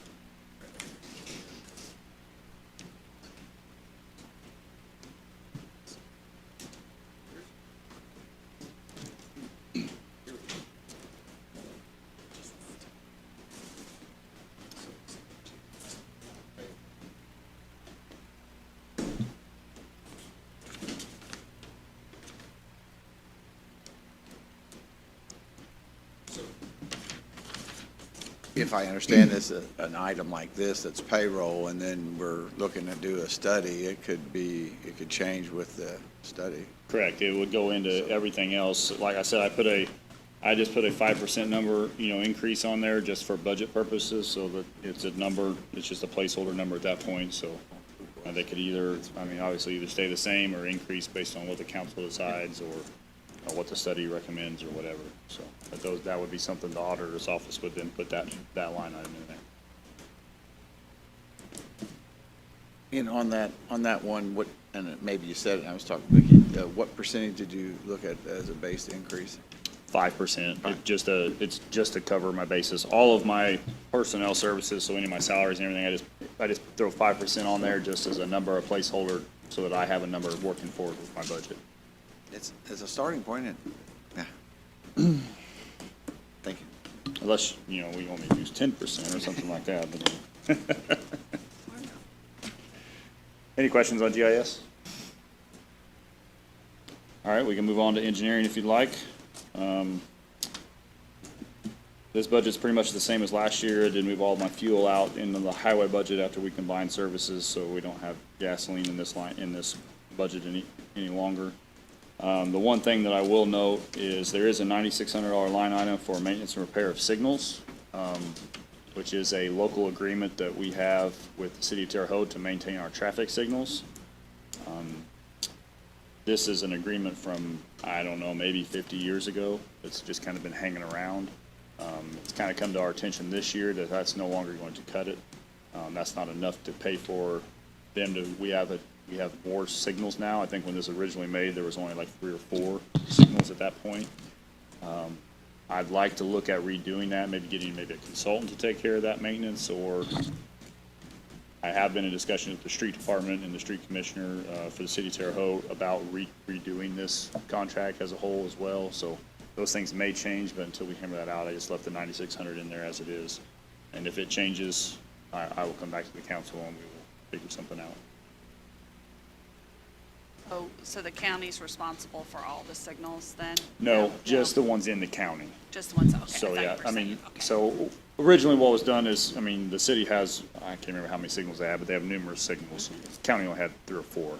So it wasn't worth paying an employee to Right. take care Okay, of signals. got it. So we just, you know, the city offered up, I think, $9,600 at that point for their signal techs to just, hey, ours, you know, our signal went down, can you come out and reset it? 10, 15 minutes, they reset it, they go back in the city, they're done.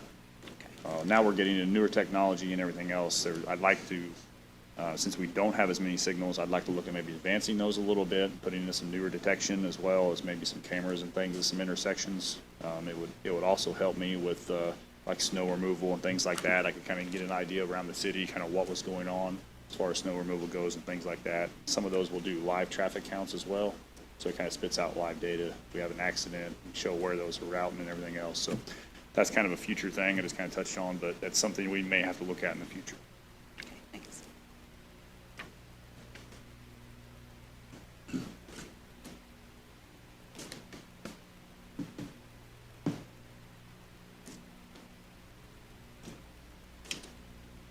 questions on that? All right, we'll move on to Cume Bridge. The county is responsible for all the bridges in the county, even if they're in the city, so there's 200 bridges there. I have a few bridges that we're gonna bid this year, so this number is a little higher than typically is, but it will be construction year for the bridges themselves. I also would like to reestablish a new equipment line in this. As you on the council know, I've had some equipment issues that I'm trying to alleviate some things. My bridge and drainage supervisor currently has a 1-ton Ford that was handed down from EMA a number of years ago, which is getting to the end of its useful life. I'd like to replace that, and also my assistant engineer's vehicle is 160,000 miles on it and needing some much-needed maintenance that it no longer makes sense to maybe maintain that for him, but maybe replace that, so. There used to be an equipment line in Cume Bridge, and those were predominantly used to purchase the excavator and the backhoe, things like that I do my bridge maintenance with. So if I reestablish it, the first year I'd kind of want to redo those pickup trucks and then maybe look at doing a lease or something for a new excavator, because our excavator is on its last leg. So, Under new equipment, in Cume Bridge, yes, new equipment. wouldn't we have to do that up? They tend to use them all on new equipment. Most of theirs is, but it could be done that way. Whatever you want me to do. The purpose of it next year is to use it for vehicles, but the year after would be the new equipment, so.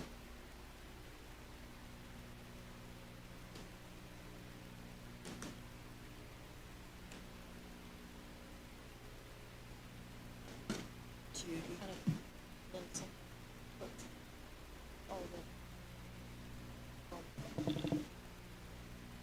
Judy, you want to take one of mine?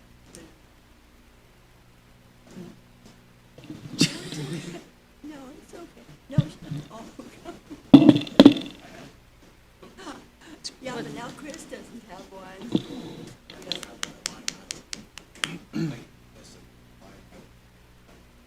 what are you missing? No, he missed a page. Cume Bridge, is it behind engineering?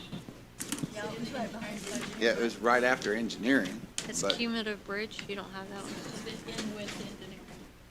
oh, you've got to put an engineer, I was, just tab off, thank you. We had people helping us me on stuff, funds and stuff, so. They did the books, they did. I thought I just didn't get that page. It's probably in engineering. I found it now. If I did it, they would separate your care. Will you do Okay. mine? Once you get to work. Will you do at 6 mine? in the morning. I apologize, I was doing a That's little okay, I kind of wish searching. I only had one budget to deal with, Yeah. but. So on that one, you addressed the new equipment, and maybe I missed it. Did you address the contractual services increasing? I did not address contractual services. So the contractual services, the 75,000 is, my engineering budget is funded in part by Cume Bridge and also by Edit. So those numbers are usually determined by the auditor's office, given what my cash balance is in engineering going into that season. So typically, in the past, it's been about $75,000 each, so that's why I put $75,000 under contractual services. So that's always, but that funds my engineering budget. My engineering budget is funded through right-of-way permits, partly by Edit, partly by Cume Bridge, and then a $40,000 stipend from the state. Okay.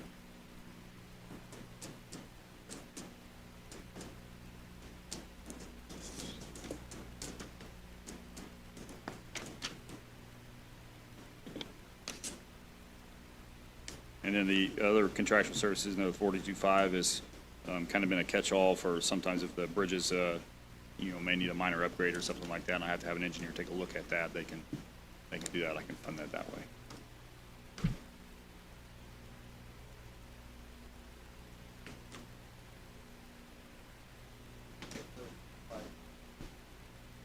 Those 5 bridge projects, those already have been inspected and then put onto the list to be Yes, so completed? every bridge gets inspected every 2 years regardless. Right. Some of them get inspected more frequently than that. It's around 25 or so that are on an annual basis. So those get inspected every year, and then what these 5 bridges are, these are the next 5 basically in the pipe that say you either need to do rehab or replacement on these. So several of these are in design. 2 of them are coming to, actually going to be bid later this year, which is Bridge 322 and Bridge 37. So Bridge 37 is scour critical bridge that we have to realign a stream forward so it doesn't wash out the abutment. And then 322 is a superstructure replacement. It's 13th Street over Lost Creek. That's a major one then. Yep, that's going to be a big one. That'll be shut down for a while. The other 3, I think Hasselberger is one that I'm going to get to design. That's the one that Brendan alluded to. We were going to possibly look at adding a boat ramp at that location, so over Otter Creek. So maybe a canoe launch or something at that point. Something to help the community, get outside and do things like that. So those are some things we can partner with, and that I've got, when I redo the bridge, I've got all that all tore up anyway. So if we're going to put it back, then that's the time to put it back. The other 2 was a bridge over Thompson Ditch at College, and then I'm trying to draw a blank on the 5th one. But all of them are in different points. Those 3 would be in the design phase of that. Select the consultant, they'll design it, and then once we get a cost estimate for that, I'll figure out what year I can pay for them at.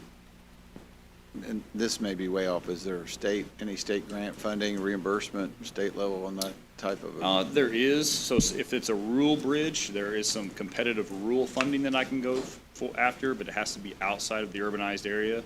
Unfortunately, about 3/4 of Eagle County is within the urbanized area, so that really limits me on which bridges I can apply for. Community crossings can be used for this, but right now the need is on roads at this point, but community crossings can also be used for bridges. Okay.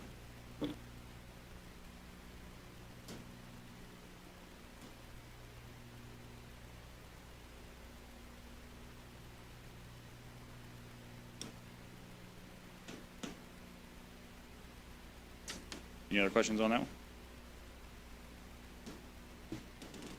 All right, we'll move on to MVH and local road and street.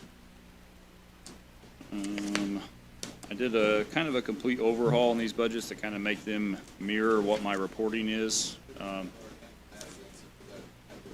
Sure, it's MVH and local road and street, which is 1176, 1173, and then local road and street is 1179. It's towards the back.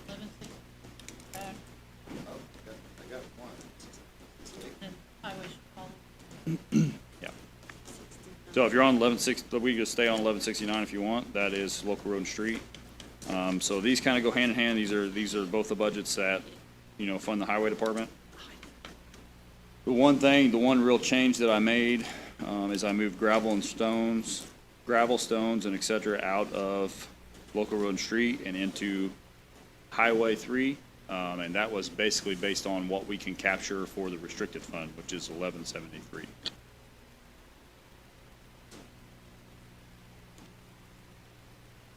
So my new equipment and my repair equipment are all on local road and street now.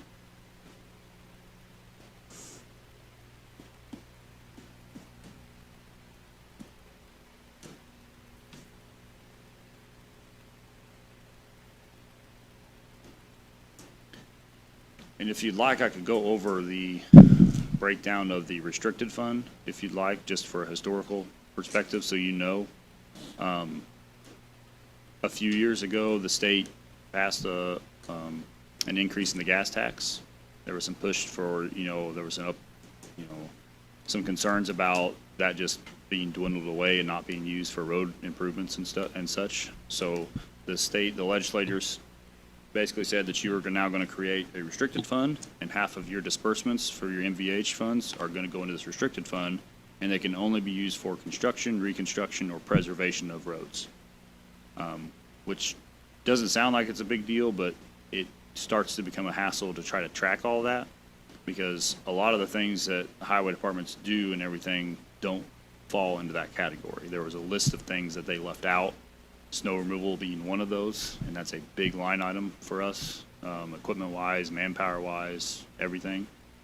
So having to track all of that became another obstacle for both the auditor's office and the highway department. So we've been working together to try to make it a little easier for what we do. So basically, everything that is in Highway 3 of 1176 basically is 1173. So that is everything that is eligible. Anything I pay for out of there should be eligible for the restricted fund, which should hopefully make it easier for the auditor to transfer those funds over that and show where that funding is coming from, where those things should be paid for. So it's a work in progress. I don't think we have it, worked out 100% right now, but we're getting there. And I'm looking at getting some software in the future for the highway department that may make it a heck of a lot easier.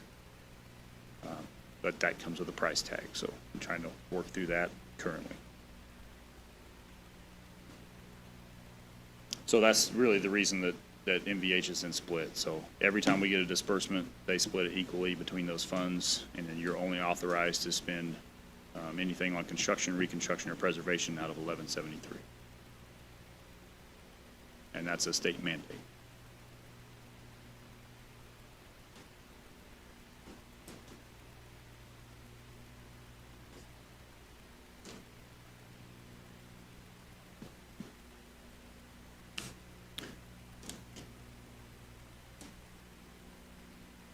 That really hampered your style, didn't it?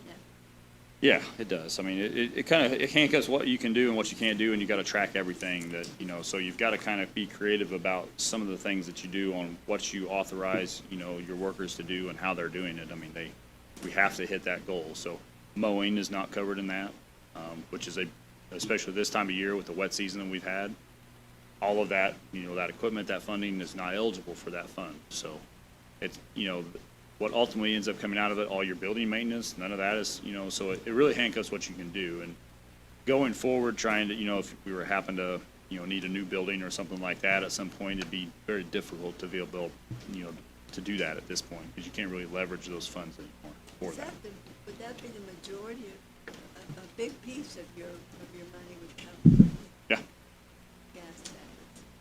Oh, yeah, the MVH is completely funded from gas tax. MVH and local road and street both. There's a few, smaller revenue streams that come in there, but for the most part, it's gas tax 100%. So I often get the complaint from people that property taxes, I pay enough property taxes, you should pay my road. I wish that was the case, but I don't get any property taxes for road pavement, so go buy more gas. So. The words of Roseanne, Dana, it's always something.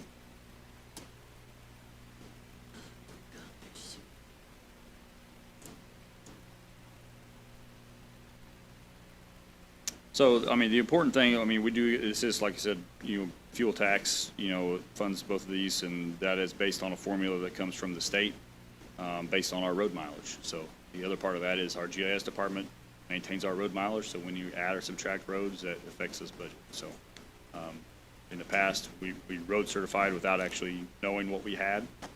So that was kind of the first thing that I had the GIS department do, was inventory every road that we have.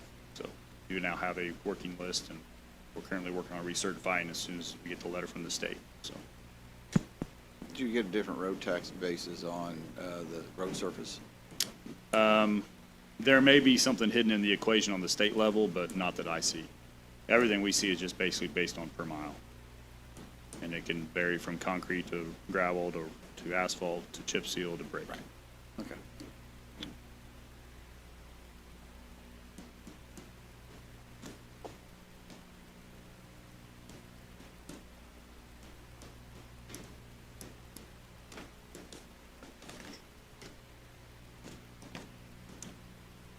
Are there any questions regarding anything else on MVH or local road and strict or the restricted fund? Or? What kind of new equipment are you gonna be getting for $400,000? Yeah.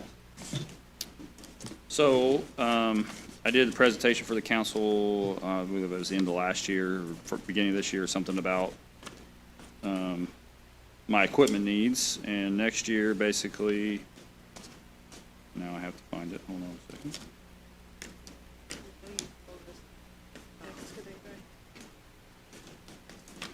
So we did we did some leases for some equipment, that we had to make payments on, one being the Volvo, new Volvo tandem trucks that we have, so that's $200,000 of that. We also have, a lease for a Great All, which I believe was in the $80,000 range. So I believe it had about Close enough. I'm Yeah, I had about $60,000 that I was gonna work on getting some additional crew trucks this year, so, or this upcoming year.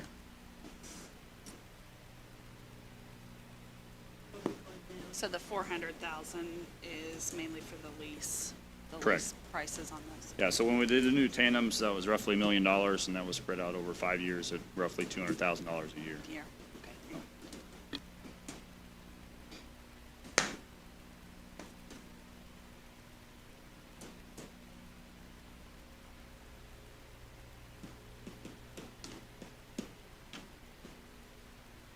I will add that both of the MVH and local road and street budgets are fairly balanced.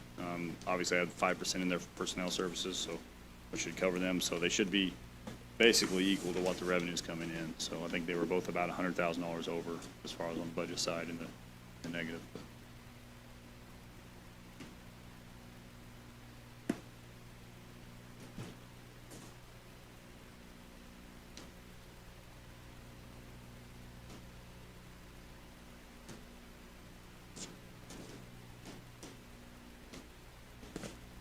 Any other questions? I think it's all my budgets, I think.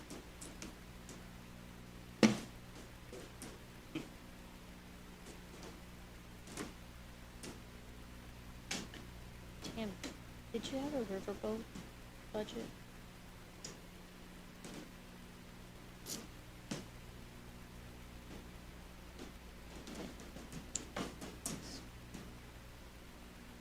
Oh, we might need to check on that. Just wanna make sure we get that advertised. So there's 135,000 for the cops. Something else. Like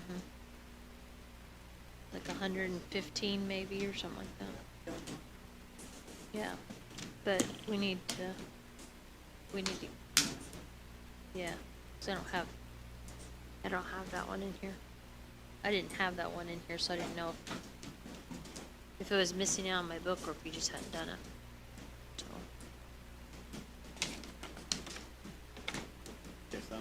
I do have one thing I forgot to mention.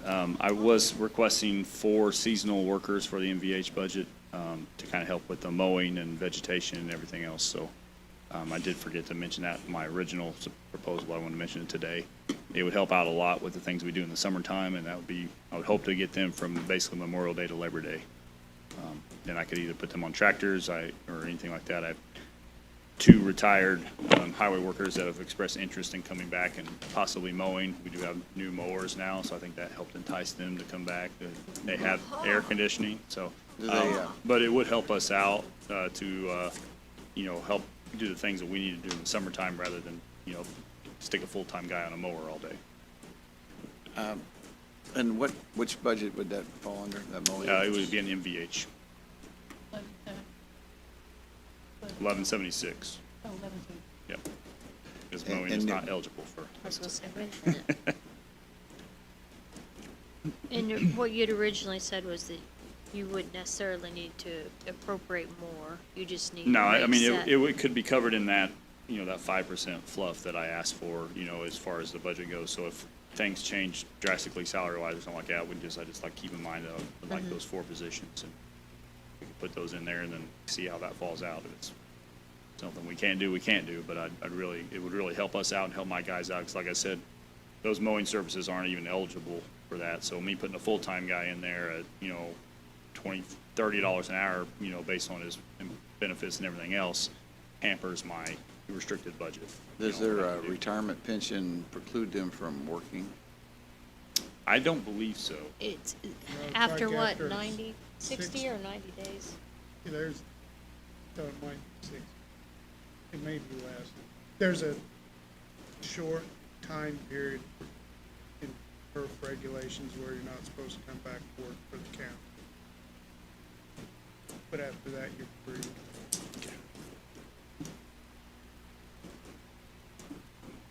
So I'm understanding right, if you retired and you were gone for 6 months, you can come back and work for the county? Yeah. Oh, I didn't know that. Most retirements have some kind of out so that they generate new people to generate more income. Sure, for sure. retirees. Yeah, Are they eligible for I'd be both looking at this, so positions? basically, would be just the 3 months there from, Memorial Day to Labor Day. Just summertime to help out with those mowing things and, maybe picking up trash, things like that. So stuff that's not eligible for that restricted fund, that way I'm putting a not Might a be less good for valuable someone person, to do a but a diagnosis lesser program. paid person in that role. Thank you. All right, thank you.